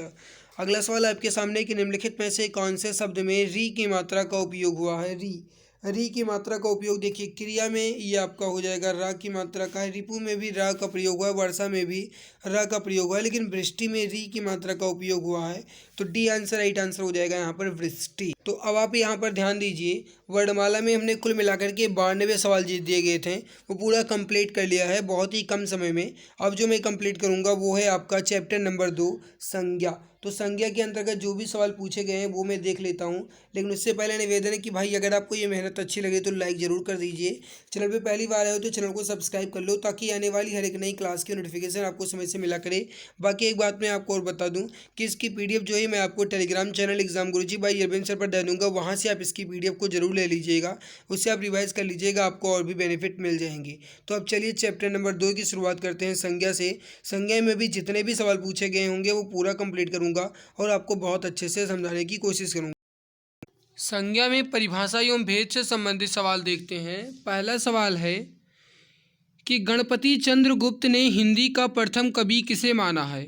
गणपति चंद्रगुप्त ने हिंदी का प्रथम कवि किसे माना है। UPP jail warder fireman exam date 19/12/2020 के शिफ्ट फर्स्ट में पूछा गया था। सही उत्तर हो जाएगा आपका ऑप्शन नंबर सी शालिभद्र सूरी को। सी आंसर राइट आंसर यहाँ पर हो जाएगा। नेक्स्ट है कि व्यक्ति वस्तु या स्थान के नाम को क्या कहते हैं। व्यक्ति वस्तु या फिर स्थान के नाम को क्या कहते हैं। तो उन्हें संज्ञा कहा जाता है। ए आंसर राइट हो जाएगा संज्ञा। अगला सवाल आपके सामने है, देखिए अब व्यक्तिवाचक से संबंधित देखते हैं। भारत संज्ञा का कौन सा प्रकार है। तो भारत जो है संज्ञा का एक व्यक्तिवाचक संज्ञा है। राइट उत्तर हो जाएगा बी आंसर। अब देखिए एक बात मैं आपको और बता दूं कि व्यक्तिवाचक संज्ञाएं वह संज्ञाएं होती हैं जो पूरी दुनिया में अकेली हों। पूरी दुनिया में अकेली हो उन्हें कहा जाएगा व्यक्तिवाचक। जैसे मान लेता हूं कि आपका नाम है सोनू, मैं मान लेता हूँ आपका नाम है सोनू, तो भाई आप दुनिया में अकेले हो। अब आपको ये लग रहा होगा क्या सोनू मैं अकेला हूँ? भाई नाम आपका अलग हो सकता है, जैसे आपका नाम सोनू है और आपके मामा के लड़के का नाम भी सोनू है, नाम तो सेम हो सकता है, लेकिन भाई दुनिया में आप तो अकेले हो। जैसे आपकी आंखें हैं वैसे दूसरे की थोड़ी होगी, आपकी आपकी ही आंखें रहेंगी। तो मतलब जो दुनिया में अकेला हो उन्हें आप व्यक्तिवाचक में रखेंगे, इस बात को आप ध्यान रखिएगा। जैसे पूछा जाए ऑस्ट्रेलिया, तो ये भी आपका कहेंगे व्यक्तिवाचक में ही आता है, ठीक है, इसको आप ध्यान रखिएगा। राइट उत्तर हो जाएगा बी आंसर। नेक्स्ट है आपके सामने कि गंगा संज्ञा का कौन सा प्रकार है। फिर से वही देखिए, गंगा जो है संज्ञा का कौन सा प्रकार है। भाई गंगा जो है दुनिया में अकेली है, कहने का मतलब है कि अगर कहा जाए गंगा नदी कोई 2 4 10 थोड़ी है, एक ही है ना। तो गंगा जो है संज्ञा का कौन सा प्रकार है, ये भी व्यक्तिवाचक ही है, तो बी उत्तर राइट हो जाएगा व्यक्तिवाचक। अगला सवाल देखिए, समझिए। राम संज्ञा का कौन सा प्रकार है। राम जो है संज्ञा का कौन सा प्रकार है, तो ये देखिए राम जो है संज्ञा का व्यक्तिवाचक है। एक बात मैं आपको और बता दूं कि जहाँ पे भी आपको कोई नाम मिल जाए वो व्यक्तिवाचक संज्ञा होगा। जैसे मान लेता हूँ सीता, तो सीता जो है ये एक व्यक्तिवाचक संज्ञा है, लेकिन कहा जाए लड़की, तो लड़की जो है व्यक्तिवाचक संज्ञा नहीं, क्योंकि लड़की बहुत सारी है भाई, लड़की बहुत सारी हैं, तो वो जातिवाचक हो जाएंगी, वो व्यक्तिवाचक नहीं होंगी। तो इसको आप ध्यान रखिएगा, राम जो है व्यक्तिवाचक हो जाएगा। अगला सवाल देखिए, समझिए, जातिवाचक से संबंधित है। इनमें से कौन सा शब्द जातिवाचक संज्ञा है। इनमें से कौन सा शब्द जातिवाचक संज्ञा है। अब देखिए परिवार, परिवार जो है आपका ये समूह में आएगा, क्योंकि परिवार में बहुत सारे व्यक्ति होंगे। कृष्ण जो है आपका ये व्यक्तिवाचक, क्योंकि एक पर्सनल नाम हो गया इनका, तो ये व्यक्तिवाचक हो जाएगा। मोहन ये भी एक व्यक्तिवाचक हो जाएंगे, क्योंकि इनका नाम रख दिया गया, तो ये मोहन भी एक व्यक्तिवाचक हो जाएंगे। मनुष्य जो है एक जातिवाचक है, क्योंकि मनुष्य के कैटेगरी में बहुत सारे आते हैं, तो ये हो जाएगा आपका मनुष्य, ए आंसर राइट होगा। अगला देखिए, शिक्षक संज्ञा का कौन सा प्रकार है। अब देखिए शिक्षक, अब शिक्षक में अगर ये कहा जाए कि जो मारते हैं वो शिक्षक, तो मेरे प्यारे भाई ये भी कंफर्म नहीं है। जब नाम दे दिया जाए कि अजय शुक्ला, अजय शुक्ला जैसे नाम दे दिया गया, तो वो शिक्षक हो जाएंगे, तब वो आप कहेंगे कि व्यक्तिवाचक में है। लेकिन जब शिक्षक कहा जाएगा तो ये जातिवाचक में हो जाएंगे, शिक्षक कहा जाएगा तो ये जातिवाचक में हो जाएंगे, ठीक है। कहने का मतलब ये है, एक बात मैं आपको बताऊं, जैसे जब तक नाम ना रखा जाए तब तक वो जातिवाचक में है, जैसे ही नाम रख दिया जाए वो व्यक्तिवाचक में हो जाता है, बस इतना आप ध्यान रखिएगा। तो बी उत्तर राइट हो जाएगा, जातिवाचक। अगला देखिए, इनमें से कौन सा शब्द व्यक्तिवाचक संज्ञा नहीं है। अब देखिए हिमालय, राम, पहाड़, गंगा, इनमें से कौन सा एक व्यक्तिवाचक संज्ञा नहीं है। मेरे भाई अगर देखा जाए यहाँ पर, तो हिमालय इसका भी एक पर्टिकुलर नाम है, राम भी एक पर्टिकुलर नाम ही है इनका, और गंगा का भी एक नाम ही है। लेकिन पहाड़ जो है आपका ये एक व्यक्तिवाचक नहीं, एक जातिवाचक है। क्यों? क्योंकि पहाड़ बहुत सारे हैं, लेकिन अगर पहाड़ में कोई एक खास नाम दे दिया जाए तो वो आपका हो जाएगा व्यक्तिवाचक। लेकिन केवल पहाड़ लिखा गया है, तो डी उत्तर राइट उत्तर यहाँ पर आपका हो जाएगा। अगला सवाल देखिए, इनमें से जातिवाचक संज्ञा कौन सी है। जातिवाचक संज्ञा कौन सी है। देखिए दुख ये जातिवाचक नहीं है, भाववाचक है। सेना ये समूहवाचक है, और श्याम ये व्यक्तिवाचक है। लेकिन लड़का जो है आपका जातिवाचक हो जाएगा, तो बी उत्तर राइट हो जाएगा, लड़का। अगला सवाल देखिए, लेखक संज्ञा का कौन सा प्रकार है। अब लेखक में अगर दे दिया जाए कि जयशंकर प्रसाद, तब आप कहेंगे व्यक्तिवाचक। लेकिन जब केवल और केवल लेखक कहा जाएगा तब आप कहेंगे जातिवाचक। तो संज्ञा का कौन सा प्रकार है, जातिवाचक संज्ञा है, डी उत्तर राइट हो जाएगा, जातिवाचक। अगला सवाल देखिए, घड़ी संज्ञा का कौन सा प्रकार है। अब देखिए मेरे प्यारे भाई, घड़ी, जैसे घड़ी अगर कहा जाएगा तब आप इसे कहेंगे ये जातिवाचक है। क्यों? क्योंकि स्पेशल केवल ये कहा गया है कि घड़ी, केवल कहा गया है कि घड़ी। अगर ये कह दिया जाता कि सोनाटा की घड़ी, अगर ये कह दिया जाता कि सोनाटा की घड़ी, या फिर कह दिया जाता कि एलन सोली की घड़ी, तो भाई एक नाम दे दिया गया कि एलन सोली, या फिर कह दिया गया सोनाटा, तो मेरे प्यारे भाई तब ये कहा जाएगा कि एक कोई कंपनी का नाम दे दिया गया है ना, तब आप कहेंगे कि ये व्यक्तिवाचक है। लेकिन केवल और केवल घड़ी लिखा गया है, तब आप कहेंगे ये जातिवाचक है। तो डी उत्तर राइट हो जाएगा, जातिवाचक संज्ञा। नेक्स्ट सवाल देखिए, शहर संज्ञा का कौन सा प्रकार है। शहर, शहर में कोई भी शहर जैसे नाम दे दिया जाएगा तब व्यक्तिवाचक, लेकिन केवल शहर कहा जाएगा तब जातिवाचक। तो सही उत्तर हो जाएगा आपका ए आंसर, जातिवाचक संज्ञा। अगला सवाल देखिए, गांधी को राष्ट्रपिता कहा गया, इस वाक्य में संज्ञा किस रूप में परिवर्तित हो रही है। अब देखिए मेरे प्यारे भाई, समझने की कोशिश कीजिए। राष्ट्रपिता कहा गया है, अब देखिए राष्ट्रपिता है नहीं, इनको कहा गया है, तो ये जो है ये किस रूप में परिवर्तित हो रही है संज्ञा, ये आपको बताना है। तो ये हो जाएगा आपका सी आंसर, व्यक्तिवाचक से भाववाचक, क्योंकि ये व्यक्तिवाचक से भाववाचक में इसलिए परिवर्तित हो रहे हैं क्योंकि गांधी जी एक व्यक्तिवाचक हैं, उनको राष्ट्रपिता कहा गया, तो ये भाववाचक में हो गया, तो सी आंसर राइट हो जाएगा। ठीक है, अब देखिए अगला सवाल, जो भाववाचक संज्ञा नहीं है उसका चयन करें। जो भाववाचक संज्ञा नहीं है उसका चयन करें। निम्नलिखित में से भाववाचक संज्ञा नहीं है, इसमें से कौन सी भाववाचक संज्ञा नहीं है? देखिए, सुंदरता, पढ़ाई, अमीरी और करुणा। एक बात मैं आपको और बता दूं कि भाववाचक संज्ञाएं वह संज्ञाएं होती हैं जिन्हें ना तो आप देख सकते हैं और न ही आप सुन सकते हैं, बस केवल और केवल आप महसूस कर सकें, उन्हें आप कहेंगे भाववाचक संज्ञाएं। इस बात को आप नोट रखिएगा। जैसे मान लीजिए कि आप और आपके दोस्त कहीं बाजार गए, आप और आपके दोस्त कहीं बाजार गए और पता चला कि भाई आपने उन्हें समोसा खवाया अपने दोस्त को, और भाई समोसा खिलाने के बाद पैसे आपको ही देने पड़े। चलो एक दिन चल गया, दूसरे दिन भी आपको पता चला कि आज मैंने कॉफ़ी पिया और आज भी मुझे ही पैसे देना पड़ रहा है। तो भाई तीसरे दिन आपके मन में ये सवाल ज़रूर आएगा कि कहीं ना कहीं मेरा दोस्त जो है वो अंदर से कंजूस बहुत है। तो कंजूसी जो है यह भाववाचक हो जाएगी, क्योंकि आप उसको कैसे महसूस कर पाए? जब आपने उसके साथ 2 दिन चाय पिया और जब आपने कॉफ़ी पिया या फिर समोसे खाए, तब आपको महसूस हुआ कि ये कंजूस है। तो जब आप महसूस कर सके उन दुनिया आप भाववाचक कहेंगे, इस बात को नोट रखिएगा। तो ये हो जाएगा यहाँ पर, देखिए भाववाचक संज्ञा नहीं। अब देखो इसमें से करुणा, यानी किसी के अंदर करुणा आप कैसे देखोगे? जब भाई वो कोई करुणा वाला काम करेगा तभी आप देख पाओगे। अमीरी भी कोई बाहर से नहीं दिखती है भाई, वो दिखावा अलग बातें है, लेकिन अमीरी भी आप बाहर से नहीं देख सकते हैं। सुंदरता अंदर से भाई अलग होती है, बाहरी की सुंदरता अलग होती है। तो ये, और पढ़ाई भी आप नहीं देख सकते हैं। तो ये सवाल ही गलत है कहीं ना कहीं, तो ये इसमें से सवाल गलत दिया गया है। फिसलन, देखिए फिसलन क्या है? फिसलन आपका एक भाववाचक संज्ञा है, तो सी उत्तर राइट हो जाएगा, भाववाचक संज्ञा है।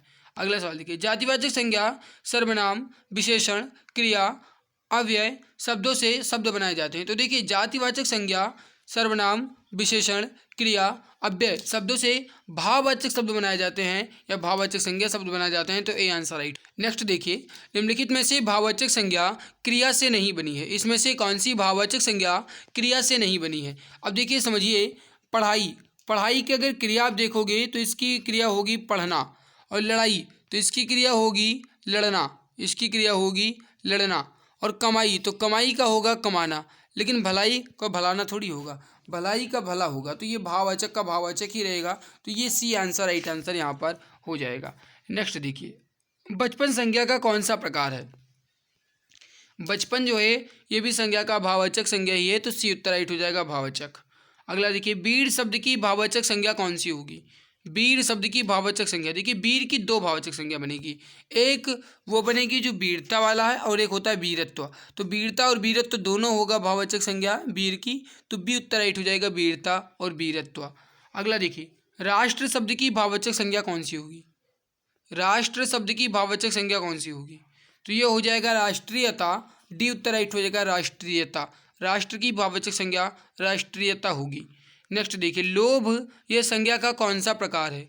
लोभ जो है ये संज्ञा का कौन सा प्रकार है? तो मैंने अभी थोड़ी देर पहले बताया, लोभ मतलब लालच। लालच आप कैसे जान पाएंगे भाई ये लालच कर रहा है या कंजूसी कर रहा है? कैसे जान पाएंगे? जब उसके साथ आप कोई काम करेंगे, उसके भाव के अंदर को जब आप समझ पाएंगे तभी तो ना। तो ये भाववाचक संज्ञा होगा, राइट उत्तर हो जाएगा, ए आंसर भाववाचक। अगला देखिए, समझिए क्या कह रहा है। व्याकरण की दृष्टि से प्रेम शब्द क्या है? अब प्रेम आप कैसे देख पाएंगे? किसी के अंदर अपने प्रति प्रेम आप कैसे महसूस कर सकते हैं? भाई जब आप वो काम आपके लिए करेगा अच्छा, जब आपको पता लगेगा कि हाँ भाई इस बंदे के लिए हमारे प्रति प्रेम है, तो मेरे भाई, तब आपको पता चलेगा कि ये भाववाचक के अंतर्गत आता है, तो बी उत्तर राइट हो जाएगा, भाववाचक संज्ञा है।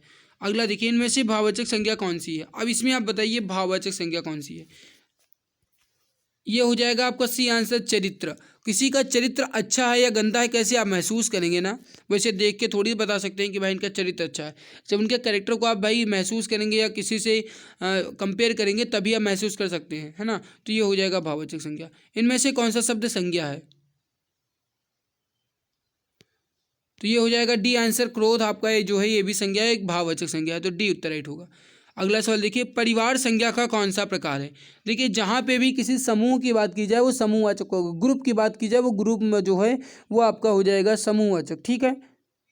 तो परिवार जो एक समूहवाचक के अंतर्गत आएगा, तो सी आंसर राइट हो जाएगा, समूहवाचक संज्ञा है। इनमें से समूहवाचक संज्ञा कौन सी है? अब देखिए, राम ये व्यक्तिवाचक हो जाएगा, हिमालय व्यक्तिवाचक हो जाएगा, अनाज द्रव्यवाचक हो जाएगा, सेना जो है आपका समूहवाचक हो जाएगा। तो डी उत्तर राइट हो जाएगा, सेना। अगला सवाल देखिए, समझिए। अगला सवाल नहीं, अगला चैप्टर है शायद, हाँ खत्म ये। तो अब अगले चैप्टर जो हैं वो हैं आपके लिंग, वचन और कारक। लिंग, वचन, कारक से संबंधित जो भी सवाल हैं अब मैं वो कंप्लीट करूंगा, लेकिन उससे पहले निवेदन है कि अगर आपने अभी तक क्लास को लाइक नहीं किया है तो पहले तो एक बार लाइक कर दो, और चैनल पे पहली बार आए हो तो चैनल को सब्सक्राइब कर लो, ताकि आने वाली हर एक नई क्लास की नोटिफिकेशन जो है ये आपको समय से मिला करे। लिंग, वचन, कारक में पहले आप देखिए लिंग से संबंधित सवाल। लिंग से संबंधित सवाल में परिभाषा और भेद का देखिए। पहला देखिए, संज्ञा के जिस रूप से पुरुषत्व या फिर स्त्रीत्व का बोध होता उन्हें क्या कहते हैं? संज्ञा के जिस रूप से पुरुष या फिर स्त्री होने का बोध हो उन्हें कहा जाता है लिंग। तो ये हो जाएगा सी आंसर, लिंग।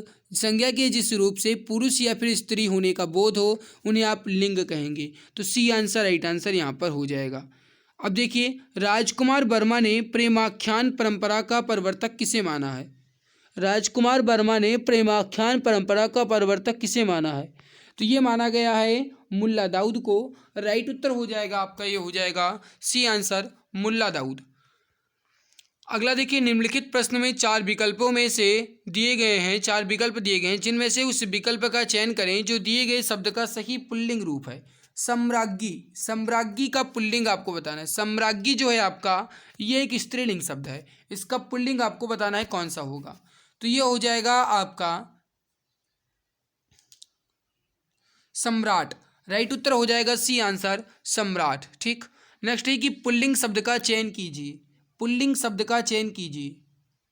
अब देखिए, नायिका, इस कविता की नायिका अच्छी है, तब आप कहेंगे नायिका अच्छी है ना, तो ये स्त्रीलिंग हो जाएगा। लेखिका ये भी स्त्रीलिंग हो जाएगा, और वधु ये भी स्त्रीलिंग हो जाएगा।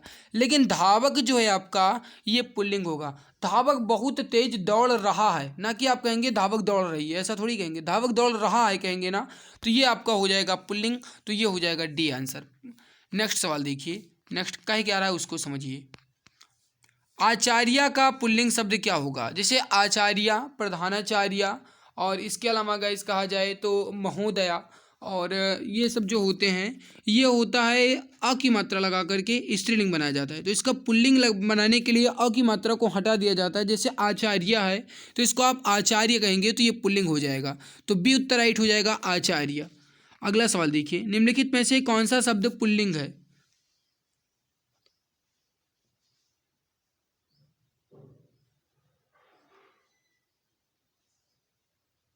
अब देखिए, पुल्लिंग आप इसमें पहचानेंगे कैसे? जैसे आप पहला देखिए, लिखा गया है वचन। अब वचन का पुल्लिंग कैसे पहचानेंगे? देखिए, किसी से अगर कहा जाए तो कहते हैं मैं वचन देता हूँ, मैं वचन देता हूँ, तो मेरे भाई वचन दिया जाता है, ना कि वचन दी जाती है, वचन दिया जाता है। तो ये पुल्लिंग तो हो गया, पहला तो कंफर्म। दूसरा देखिए, हानि। हानि जो है आपका क्या होता है? जैसे आप इसको अगर वाक्य में बनाओ तो कहते हैं आज मुझे बहुत ज़्यादा हानि हो गई, या फिर आज मेरे इस काम में हानि हो गई, तो ये स्त्रीलिंग हो जाएगा। बचत होती है और प्यास बुझाई जाती है, या फिर प्यास लगी होती है, या फिर प्यास होती है, तो ये वचन जो है आपका ये पुल्लिंग हो जाएगा। तो ए आंसर राइट होएगा। निम्नलिखित में से कौन सा एक पुल्लिंग शब्द है? इसमें भी आपको बताना है पुल्लिंग कौन सा है।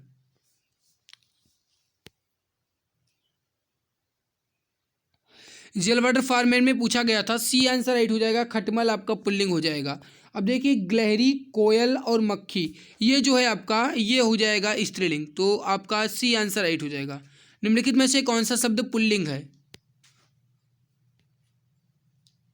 अब देखिए, प्लेट छोटी है, पायल अच्छी है, और तलवार धार वाली है, या फिर तलवार बड़ी है, ये भी आप कह सकते हैं।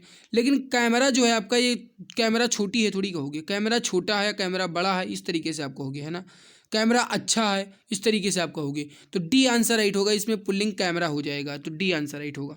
निम्नलिखित में से कौन सा शब्द पुल्लिंग है? इसमें भी आपको बताना है पुल्लिंग कौन सा है।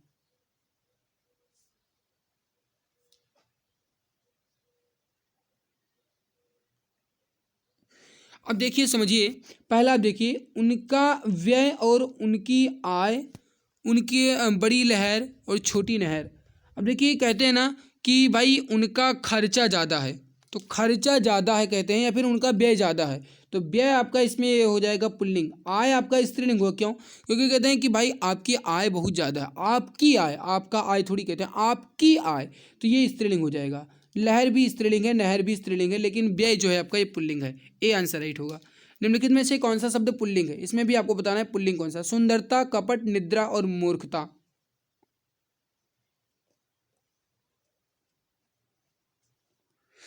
राइट उत्तर हो जाएगा आपका, ये हो जाएगा बी आंसर। कपट आपका पुल्लिंग है, बाकी इसमें स्त्रीलिंग है। अगला देखिए, इनमें से कौन सा शब्द पुल्लिंग नहीं है? पुल्लिंग नहीं है तो मतलब स्त्रीलिंग कौन सा है? निबंध लिखा जाता है, लेख लिखा जाता है, उपन्यास लिखा जाता है, कविता लिखी जाती है। ए आंसर राइट हो जाएगा आपका यहाँ पर। कविता जो है आपका पुल्लिंग नहीं है, स्त्रीलिंग है। ए आंसर राइट हो जाएगा यहाँ पर कविता। निम्नलिखित में से कौन सा शब्द पुल्लिंग है? सही आंसर हो जाएगा आपका बी आंसर। आहार जो आपका ये पुल्लिंग है, बाकी सब स्त्रीलिंग है। निम्नलिखित में से कौन सा शब्द पुल्लिंग नहीं है? पुल्लिंग नहीं है तो मतलब स्त्रीलिंग इसमें से कौन सा है? सही उत्तर हो जाएगा ए आंसर भीड़। भीड़ बढ़ रही है कहा जाता है, तो ए आंसर राइट हो जाएगा भीड़। अगला देखिए, इनमें से पुल्लिंग शब्द कौन सा है? इसमें भी आपको बताना है पुल्लिंग कौन सा है। सही आंसर हो जाएगा सी आंसर। कोश जो है आपका ये पुल्लिंग है, बाकी स्त्रीलिंग है। नेक्स्ट देखिए, किनके नाम अधिकतर पुल्लिंग होते हैं? किनके नाम अधिकतर पुल्लिंग होते हैं? तो ये हो जाएगा आपका डी आंसर, दिनों के नाम। जैसे आज सोमवार है, कल मंगलवार है, परसों बृहस्पतिवार है, तो आप इस तरीके से कहते हैं। भाषाएं, तिथियां, नदियां, इनके नाम अधिकतर स्त्रीलिंग होते हैं, लेकिन जो पुल्लिंग है वो दिनों के नाम होते हैं। तो डी उत्तर राइट हो जाएगा, दिनों के नाम अधिकतर पुल्लिंग होते हैं। इनमें से कौन सा शब्द पुल्लिंग है?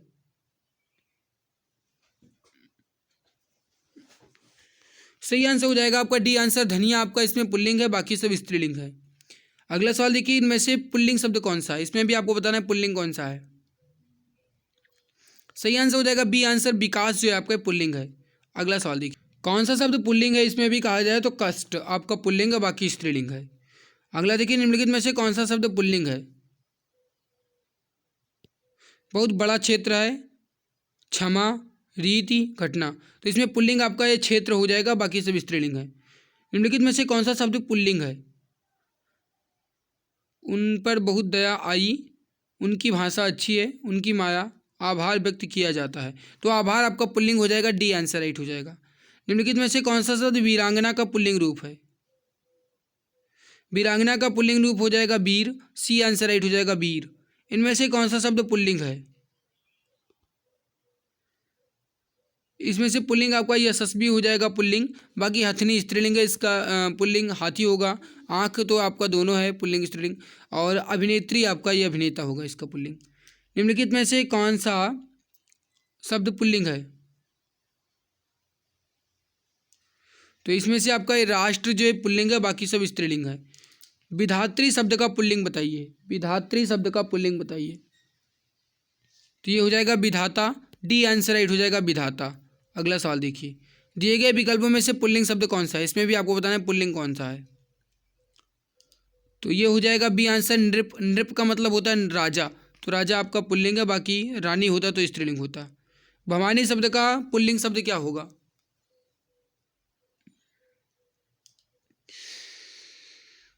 भवानी शब्द का पुल्लिंग शब्द जो होगा ये होगा भव। भवानी का पुल्लिंग होगा भव। भगवान का भगवती होता है, ठीक है। अगर भगवती दिया होता तब आप भगवान कह सकते थे। निम्नलिखित में से पुल्लिंग में से कौन सा पुल्लिंग है? इसमें से आपको बताना है पुल्लिंग शब्द कौन सा है। पुल्लिंग देखिए, छात्रा। छात्रा ये जो है आपका ये स्त्रीलिंग है। विदुषी स्त्रीलिंग है, शिष्या भी स्त्रीलिंग है। लेकिन पड़ोस जो है आपका ये पुल्लिंग है। पड़ोस जो है आपका पुल्लिंग है, तो सी आंसर राइट होगा। दिए गए विकल्पों में से कौन सा शब्द पुल्लिंग स्त्रीलिंग दोनों में प्रयुक्त होता है? तो ये हो जाएगा आपका ए आंसर। चित्रकार आपका पुल्लिंग और स्त्रीलिंग दोनों में होते हैं। ए आंसर राइट हो जाएगा, ये उभयलिंगी है। तो चित्रकार शब्द जो है एक उभयलिंगी शब्द है। अगला है, निम्नलिखित में से पुल्लिंग शब्द कौन सा है? इसमें से पुल्लिंग शब्द कौन सा है?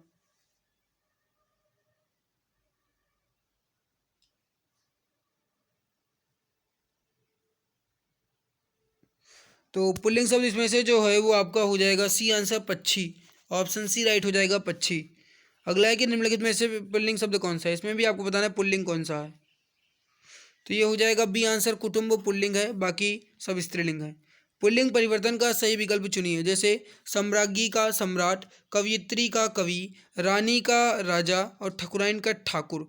तो यहाँ पे देखिए, अगर देखा जाए तो ये दोनों गलत हैं, लेकिन इसमें हमसे सही पूछा गया है। तो रानी का राजा होना चाहिए, ठकुराइन का ठाकुर होना चाहिए, ठाकुर नहीं, ठा पर बड़ा का मात्रा होना चाहिए, और कवयित्री का कवि होना चाहिए, जो कि आगे से होगा।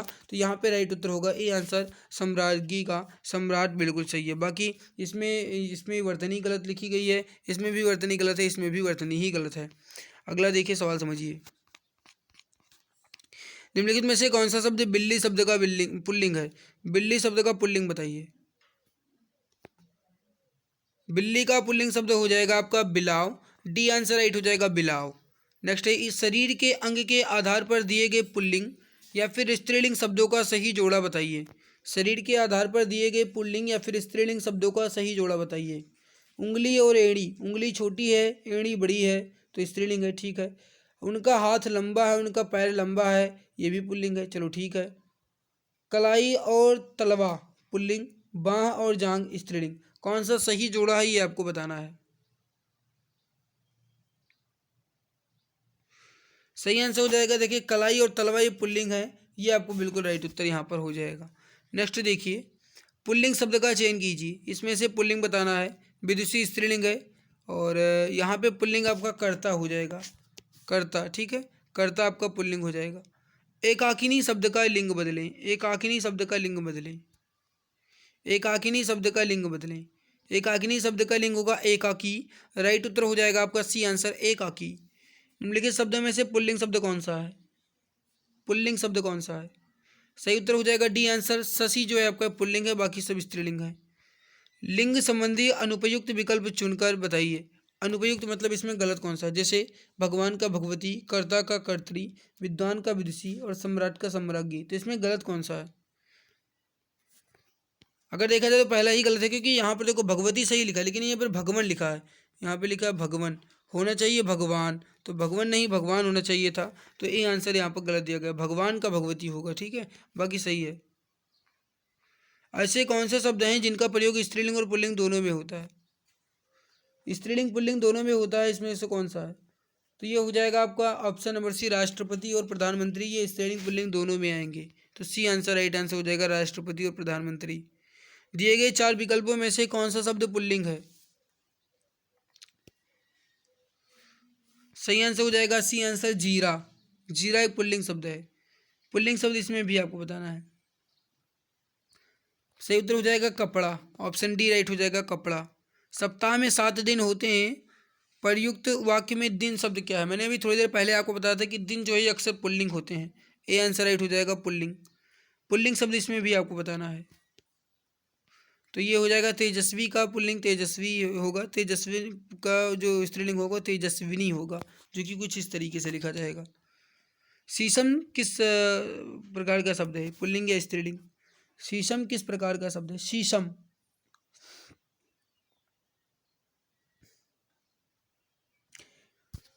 शीशम जो है आपका एक पुल्लिंग शब्द है, ए आंसर राइट हो जाएगा पुल्लिंग। देखिए समझिएगा, देखिए पेड़ के अधिकतर नाम जो होते हैं पुल्लिंग होते हैं, पेड़ों में अधिकतर नाम पुल्लिंग होते हैं, लेकिन कुछ अपवाद है, जैसे लीची, नाशपत्ती, नारंगी, ये जो है ये स्त्रीलिंग होते हैं ना, तो इन सब के पेड़ स्त्रीलिंग होते हैं, बाकी पुल्लिंग ही होता है अधिकतर। दांत किस विकल्प को दर्शाता है? दांत जो है किस प्रकार का शब्द है? तो दांत जो है आपका ये हो जाएगा पुल्लिंग, है ना। दांत टूट गया, दांत टूट गई नहीं कहते हो, कहते हो दांत टूट गया कहते हो, तो ये पुल्लिंग हो जाएगा, बी आंसर राइट हो जाएगा। अगला सवाल देखिए। अब देखिए स्त्रीलिंग से संबंधित है, पंडित शब्द का स्त्रीलिंग क्या होगा? पंडित का होगा भाई पंडिताइन, पंडित का होगा पंडिताइन, तो ये हो जाएगा ए आंसर पंडिताइन। विधुर का स्त्रीलिंग क्या होगा? विधुर का स्त्रीलिंग क्या होगा? तो ये हो जाएगा विधवा, सी आंसर राइट हो जाएगा विधवा, विधुर का विधवा। कमल का स्त्रीलिंग क्या होगा? कमल का स्त्रीलिंग शब्द होगा कमलिनी, राइट उत्तर हो जाएगा बी आंसर कमलिनी। ब्राह्मण का स्त्रीलिंग शब्द क्या होगा? तो ब्राह्मण का स्त्रीलिंग होगा ब्राह्मणी, राइट उत्तर हो जाएगा डी आंसर ब्राह्मणी। निम्नलिखित में से स्त्रीलिंग शब्द का चयन करें, इसमें भी आपको बताना है स्त्रीलिंग कौन सा है। तो राइट उत्तर हो जाएगा अग्रजा आपका स्त्रीलिंग है। ऑप्शन नंबर बी राइट हो जाएगा अग्रजा। अगर अग्रज दिया होता तब आप इसको पुल्लिंग कहते हैं, लेकिन अग्रजा दिया गया तब ये स्त्रीलिंग है। वर का स्त्रीलिंग बताइए। वर, तो देखिए वर जो है आपका ये पुल्लिंग है, इसका स्त्रीलिंग वधु होगा, वर वधु। तो ये हो जाएगा डी आंसर, वधु। दिए गए विकल्प में से कौन सा शब्द स्त्रीलिंग है, इसमें भी आपको बताना स्त्रीलिंग कौन सा है। कुर्सी आपका स्त्रीलिंग है, बाकी सब पुल्लिंग है। नेता का स्त्रीलिंग रूप दिए गए विकल्पों में से कौन सा। नेता का नेत्री होगा, बी आंसर राइट हो जाएगा, नेत्री। कहार का लिंग बदलें, कहार का, तो कहार का जो परिवर्तन होगा, लिंग परिवर्तन, वो कहारिन होगा। डी आंसर राइट हो जाएगा, कहारिन। पर्यायों में से स्त्रीलिंग शब्द कौन सा है, तो ये हो जाएगा सी आंसर, प्रकृति। ऑप्शन सी राइट हो जाएगा, प्रकृति। भर्ता का स्त्रीलिंग शब्द बताइए। भर्ता का स्त्रीलिंग बताइए। भर्ता का मतलब होता है भाई, और इसका स्त्रीलिंग जो होता है वो होता है भर्तरी। डी उत्तर राइट हो जाएगा, भर्तरी। भगवान शब्द का स्त्रीलिंग बताइए। अभी थोड़ी देर पहले मैंने आपको बताया कि भगवान का होता है भगवती, तो ए आंसर राइट हो जाएगा, भगवती। अगला सवाल देखिए, निम्नलिखित में से स्त्रीलिंग शब्द बताइए। इसमें भी आपको बताना स्त्रीलिंग शब्द कौन सा है। ये हो जाएगा आपका जुर्राब स्त्रीलिंग है, बाकी सब पुल्लिंग है। दिए गए 4 विकल्पों में से कौन सा शब्द स्त्रीलिंग है, तो प्रकृति आपका स्त्रीलिंग है, बाकी अध्यक्ष पुल्लिंग है। इसका स्त्रीलिंग अध्यक्षा होगा। महोदय का महोदया होगा, और दुपट्टा यहाँ पर ये नहीं है, तो सी आंसर राइट हो जाएगा आपका। अगला देखिए, निम्नलिखित में से कौन से शब्दों का विकल्प स्त्रीलिंग में नहीं है, तो अगर स्त्रीलिंग में नहीं है तो पुल्लिंग में है। तो ये हो जाएगा आपका, यहाँ पर देखिए बी आंसर राइट हो जाएगा। यहाँ पर सप्ताह और महीना ये पुल्लिंग है, बाकी सब स्त्रीलिंग दिए गए।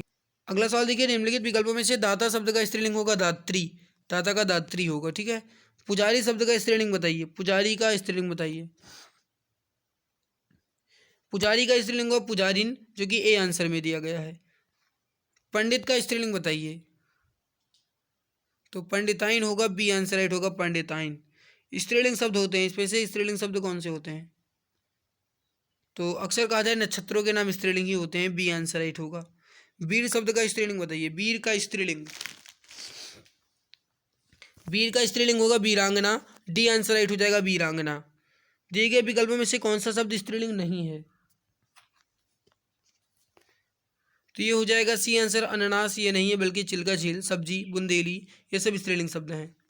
अगला देखिए, कृष्ण शब्द का स्त्रीलिंग बताइए। कृष्ण शब्द का स्त्रीलिंग, तो कृष्ण का स्त्रीलिंग कृष्णा होगा, ए आंसर राइट होगा, कृष्णा। कौन सा शब्द स्त्रीलिंग की पहचान नहीं करता, इसमें से कौन सा शब्द स्त्रीलिंग की पहचान नहीं करवाता है, तो देखो देशों के नाम जो है पुल्लिंग होते हैं, बाकी नदियाँ, बोलियाँ, भाषाएं, इन सभी के नाम स्त्रीलिंग होते हैं। तो देश के नाम पुल्लिंग होते हैं, बी आंसर राइट होगा। स्त्रीलिंग शब्द कौन सा है, इसमें भी आपको बताना स्त्रीलिंग शब्द कौन सा है।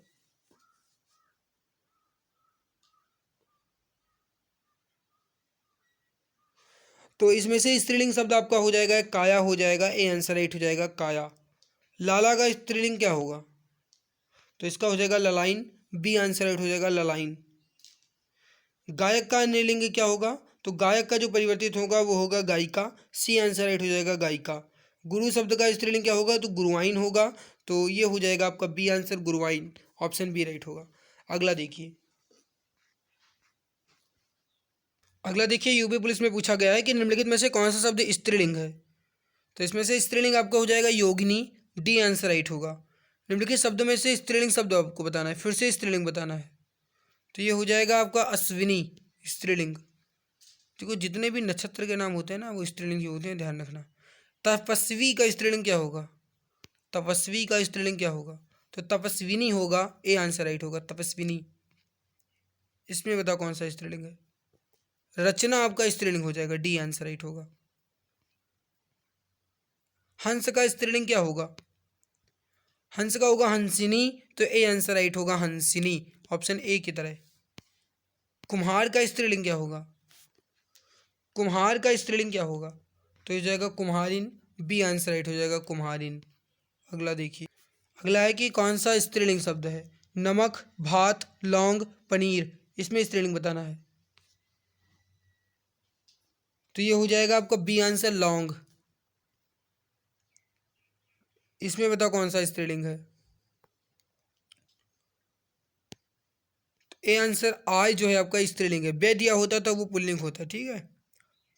इसमें बताओ, डी उत्तर राइट हो जाएगा गरिमा। इसमें कौन सा स्त्रीलिंग नहीं है, तो डी आंसर दवार जो है आपका स्त्रीलिंग नहीं है। इसमें बताओ, तो ये हो जाएगा डी आंसर व्याख्या स्त्रीलिंग है। कौन सा शब्द स्त्रीलिंग है इसमें बताइए, तो ए आंसर अजवाइन जो है आपका स्त्रीलिंग है, बाकी सब पुल्लिंग है। इसमें बताओ कौन सा पुल्लिंग है, कहने का मतलब स्त्रीलिंग इसमें से कौन सा नहीं है। तो झुरमुट जो है आपका ये पुल्लिंग शब्द है, बाकी इच्छा, अंत्येष्टि, निराशा ये सब स्त्रीलिंग शब्द हैं। नेता का स्त्रीलिंग क्या होगा, यूपीएसआई में पूछा गया, तो नेता का स्त्रीलिंग नेत्री होगा। ए आंसर राइट हो जाएगा नेत्री। अगला देखिए, देखिए कुछ सवाल मैंने स्किप कर दिए हैं क्योंकि बहुत इजी इजी थे, तो वो लिंग परिवर्तन आप कर सकते हैं, अब मैंने बहुत करवा दिए हैं।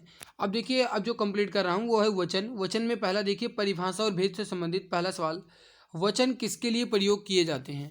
वचन किसके लिए प्रयोग किए जाते हैं, तो ये हो जाएगा ए आंसर संज्ञा के लिए। सही उत्तर हो जाएगा आपका ऑप्शन नंबर ए, संज्ञा के लिए। देखिए वचन का प्रयोग संज्ञा के लिए किया जाता है। ध्यान देने योग्य बात यह है कि सर्वनाम, विशेषण और क्रियाओं के रूप मूलतः संज्ञाओं पर ही आश्रित होते हैं, इसलिए वचन में संज्ञा शब्दों का रूपांतर होता रहता है। अगला सवाल देखिए, सवाल कह रहा है कि किन शब्दों में वचन की पहचान नहीं होती। किन शब्दों में वचन की पहचान नहीं होती, तो ये हो जाएगा आपका सी आंसर, क्रिया विशेषण। ऑप्शन सी राइट हो जाएगा, क्रिया विशेषण। अगला देखिए, आने वाला क्षण लाल नजर आता है, रेखांकित शब्द का चयन कीजिए। क्षण जो है ये कौन सा वचन है, आने वाला क्षण लाल नजर आता है, इसमें क्षण कौन सा वचन है, तो क्षण जो है ये एक वचन शब्द है। डी उत्तर राइट हो जाएगा, एक वचन। पुस्तक रखी है, इसमें पुस्तक कौन सा वचन है, तो ये हो जाएगा आपका एक वचन। ए आंसर राइट हो जाएगा, एक वचन। अगला सवाल देखिए, निम्नलिखित में से किस शब्द का वचन एक सा नहीं है।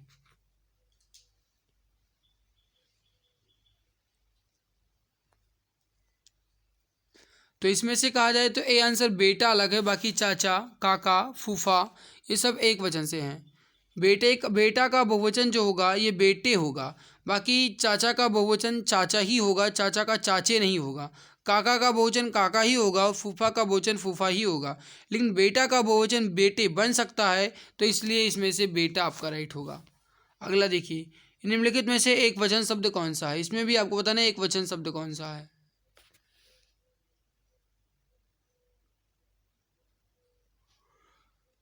सही उत्तर हो जाएगा आपका, ये हो जाएगा ए आंसर, दर्शन शब्द जो है ये हमेशा एक वचन होता है, ध्यान रखिएगा। दर्शन शब्द जो है नित्य एक वचन शब्द होता है, तो ए आंसर राइट आंसर यहाँ पर आपका हो, सॉरी माफ़ कीजिए, दर्शन जो है ये अनित्य बहुवचन होता है ना, भूल गए थे। दर्शन जो है नित्य बहुवचन होता है, नदी जो है आपका ये एक वचन होता है, तो ये हो जाएगा आपका सी आंसर, इसमें से एक वचन नदी है, ठीक। तो माफ़ कीजिएगा, मैंने आपको गलत थोड़ा सा बता दिया था। दर्शन शब्द सदैव बहुवचन होता है, ठीक है, तो इसमें नदी जो आपका एक वचन है। देखिए सदा एक वचन में प्रयोग होने वाले कुछ शब्द हैं जो सदा एक वचन में प्रयोग होते हैं, जैसे पीतल, सोना, जनता, घी, पेट्रोल, तेल, आकाश, वर्षा, सत्य या फिर झूठ या फिर मिथ्या, सौंदर्य, दल, झुंड, टोली, ये सब जो है सदा एक वचन में होते हैं, ठीक है। अगला देखिए, आजकल भारत की जनता भी अधिकाधिक शिक्षित हो गई है। इस वाक्य में जनता शब्द क्या है, अभी मैंने आपको बताया कि जनता जो है सदैव एक वचन होता है, तो जनता इसमें से एक वचन है। सही उत्तर हो जाएगा सी आंसर, एक वचन। अगला देखिए, इनमें से किस शब्द के रूप एक वचन और बहुवचन में समान नहीं पाए जाते। इनमें से किस शब्द के बहुवचन रूप एक वचन और बहुवचन में समान नहीं पाए जाते। अब देखो इसमें से अगर कहा जाए तो देखो, पानी ये भी एक वचन बहुवचन दोनों है, वर्षा का भी इसमें वचन चेंज नहीं हो सकता है, प्रेम का भी नहीं हो सकता है, तो इनमें से कोई नहीं राइट उत्तर होगा। डी उत्तर राइट हो जाएगा, इनमें से कोई नहीं, क्योंकि इससे पता ही नहीं चलता है कि एक वचन है या फिर बहुवचन है। इनमें से कौन सा शब्द हमेशा बहुवचन में प्रयुक्त होता है।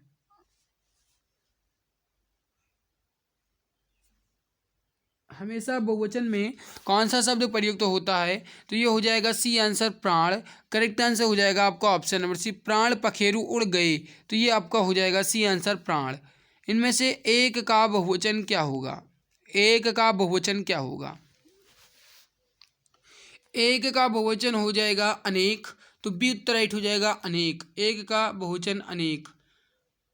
निम्नलिखित में से कौन सा शब्द हमेशा एक वचन में नहीं रहता है, निम्नलिखित में से कौन सा शब्द हमेशा एक वचन में नहीं रहता है, तो ये हो जाएगा आपका डी आंसर प्राण, ये बहुवचन में रहता है। बाकी जनता, आकाश, भीड़ ये सब सदैव एकवचन में होते हैं।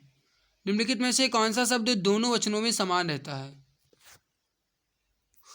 तो ये हो जाएगा आपका बी आंसर सरसों, ये दोनों वचनों में समान रहता है। तो सरसों आपका जो ये एक वचन बहुवचन दोनों होता है ना, तो समान दोनों में रहता है। अगला देखिए, अगला सवाल है कि निम्नलिखित में से कौन सा वाक्य एक वचन है, इनमें से कौन सा वाक्य एक वचन है, तो राइट उत्तर हो जाएगा सी आंसर, कल बहुत वर्षा हुई थी, ये एक वचन है। अगला देखिए, कौन सा शब्द सदैव एक वचन में प्रयुक्त होता है, कौन सा शब्द सदैव एक वचन में प्रयुक्त होता है, तो ये हो जाएगा आपका ए आंसर सहायता, सदैव एक वचन में होता है। कौन सा जोड़ा सही नहीं है, इसमें से कौन सा जोड़ा सही नहीं है, देखो बेटी का बेटियाँ, डिबिया का डिबियाँ, और वधु का वधुएँ, और श्रोता का श्रोतागण। तो डिबिया का जो है डिबियाँ होता है, डिबिये नहीं, तो बी उत्तर गलत है, इसका बहुवचन डिबियाँ होगा। ठीक है, प्रयुक्त शब्दों में से कौन सा शब्द एक वचन नहीं है, तो एक वचन नहीं है तो मतलब बहुवचन है, तो इसमें से सदैव आपका दर्शन बहुवचन ही होता है, तो बी उत्तर राइट हो जाएगा दर्शन।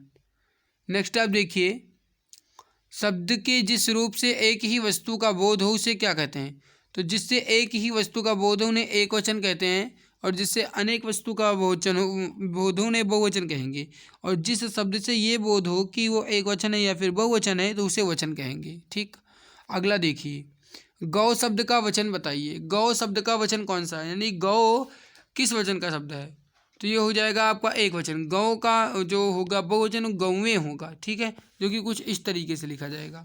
सर्वदा एक वचन रहने वाला शब्द इसमें से कौन सा है, कहने का मतलब सदैव एक वचन में रहने वाला शब्द, तो ये हो जाएगा आपका जनता, सदैव एक वचन में होता है, बी उत्तर है। देखिए कुछ पॉइंट्स यहाँ पर दिए गए हैं, दिए गए विकल्प में से जनता सर्वदा एक वचन में रहने वाले शब्द हैं। देखिए सर्वदा एक वचन में रहने वाले शब्दों में आप कुछ इंपॉर्टेंट पॉइंट दिए गए हैं, उसको आप एक बार नोट कर लीजिएगा, यहाँ पर एग्जाम के लिए इंपॉर्टेंट है। जैसे मजा, आटा, नाच, ये जो है द्रव्यवाचक संज्ञाएं हैं, लेकिन ये सर्वदा एक वचन में ही होती हैं। प्राण, लोग, दर्शन, आंसू, ओठ, दाम, ये सब बहुवचन में होते हैं, जो कि सदैव बहुवचन में होते हैं। आदरणीय व्यक्ति के लिए हमेशा बहुवचन का ही प्रयोग किया जाता है, इसको भी आप ध्यान रखिएगा। आदरणीय व्यक्ति के लिए हमेशा बहुवचन का ही प्रयोग किया जाता है। अगला देखिए, सदा एक वचन में प्रयुक्त होने वाले शब्दों को चुनिए जो सदा एक वचन में हो। तो सदा एक वचन में प्रयुक्त होता है वो है आपका डी आंसर चर्चा और जनता। देखिए यहाँ पर जनता तो था लेकिन साथ में हस्ताक्षर दिया गया था, तो ये भाई बहुवचन होता है, लेकिन चर्चा जो है आपका और जनता जो है सदा एक वचन में होते हैं, तो डी उत्तर राइट उत्तर यहाँ पर हो जाएगा। मिठाई शब्द किस शब्द का वचन है, मिठाई शब्द किस शब्द का एक वचन है, तो मिठाई शब्द जो है ये किस शब्द का एक वचन है, मिठाइयाँ का, तो डी उत्तर राइट हो जाएगा मिठाइयाँ, ऑप्शन डी राइट हो जाएगा मिठाइयाँ। निम्नलिखित शब्दों में से नित्य एक वचन में प्रयुक्त होने वाला कौन सा शब्द है, निम्नलिखित शब्दों में से नित्य एक वचन शब्द में प्रयोग होने वाला कौन सा नहीं है, नहीं पूछा जा रहा है ना, तो कौन सा नहीं है, तो ये हो जाएगा हस्ताक्षर, ये बहुवचन होता है, एक वचन नहीं होता। अगला देखिए, पानी शब्द का वचन क्या है, पानी किस प्रकार का शब्द है, पानी किस प्रकार शब्द है, तो पानी जो है सदा एक वचन में होता है, राइट उत्तर हो जाएगा ए आंसर सदा एक वचन। निम्नलिखित में से कौन सा शब्द एक वचन है, तो ये हो जाएगा डी सी आंसर आकाश आपका, ये एक वचन शब्द है। अगला देखिए, दिए गए विकल्प या फिर वाक्यों में से रेखांकित शब्द में प्राय एक वचन में ही प्रयुक्त होता है, उसका चयन कीजिए। इसमें से कौन सा प्राय एक वचन में ही प्रयुक्त होता है, तो देखिए लिखा है इस वर्ष उड़ीसा में बहुत कम वर्षा हुई। वर्षा जो है आपका ये बिल्कुल सही उत्तर हो जाएगा, ए आंसर राइट हो जाएगा। ठीक है, अगला देखिए, आज हर कोई मानसिक रूप से बीमार दिखता है, इस वाक्य में हर कोई किस प्रकार का शब्द है, हर कोई किस प्रकार का शब्द है, तो ये सदैव एक वचन वाला शब्द है, हर कोई सदैव एक वचन होता है, तो डी उत्तर राइट हो जाएगा सदैव एक वचन। कवि शब्द किस शब्द का एक वचन है, तो कवि का बहुवचन कविवृंद होगा, तो इसका एक वचन कवि ही होगा। तो ए आंसर राइट हो जाएगा कविवृंद। डिब्बा किस शब्द का एक वचन है? डिब्बा का बहुवचन क्या होगा? डिब्बा का बहुवचन होगा डिब्बे। डिब्बा का डिब्बे बहुवचन होगा। ए आंसर राइट हो जाएगा डिब्बे। अब देखिए बहुवचन से संबंधित बिल्ली शब्द का बहुवचन क्या होगा? बिल्ली का बहुवचन क्या होगा? तो बिल्ली का होगा बिल्लियाँ। ए आंसर राइट हो जाएगा बिल्लियाँ। रीति का बहुवचन क्या होगा? तो रीति का बहुवचन होगा रीतियाँ। डी उत्तर राइट हो जाएगा आपका रीतियाँ। अध्यापिकाएं शब्द के बहुवचन के आधार पर निम्नलिखित विकल्पों में से संधि विच्छेद चयन करें। तो अध्यापिकाएं का वचन के अनुसार बताना है। तो अध्यापिका धन ए, बी उत्तर राइट हो जाएगा। अध्यापिका में ए लगा करके इसको बहुवचन बनाया गया था, तो बी उत्तर राइट हो जाएगा अध्यापिकाएं। अगला देखिए, घटा शब्द का बहुवचन रूप क्या होगा? घटा शब्द का बहुवचन रूप क्या होगा? तो ये हो जाएगा घटाएं। ए आंसर राइट हो जाएगा घटाएं। घटा का बहुवचन घटाएं। नदी का जल ठंडा है, इसका सामान्य बहुवचन बताएं। नदी का जल ठंडा है, इसका सामान्य बहुवचन बताएं। तो नदी का जल ठंडा है यानी कि नदियों का जल ठंडा है, तो डी उत्तर राइट हो जाएगा। इसका बहुवचन नदियों का जल ठंडा है। लड़के को बुलाओ, इसका बहुवचन बताइए। लड़के को बुलाओ, इसका बहुवचन बताइए। तो इसका राइट उत्तर हो जाएगा लड़कों को बुलाओ। सी उत्तर राइट हो जाएगा लड़कों को बुलाओ। पानी का सामान्य बहुवचन क्या होगा? तो पानी का सामान्य बहुवचन पानी ही होगा। ये सदैव बहुवचन और एक वचन दोनों में समान ही होता है। मैंने आम ले लिया का बहुवचन क्या होगा? मैंने आम ले लिया, इसका बहुवचन क्या होगा? तो मैंने आम ले लिया, इसका बहुवचन होगा ऑप्शन नंबर वी, मैंने आम ले लिया, इसका बहुवचन मैंने ही आम ले लिया ही होगा। तो मैंने आम ले लिया है, मैंने आम ले लिए हैं। हाँ, तो बी उत्तर राइट होगा आपका, मैंने आम ले लिए हैं।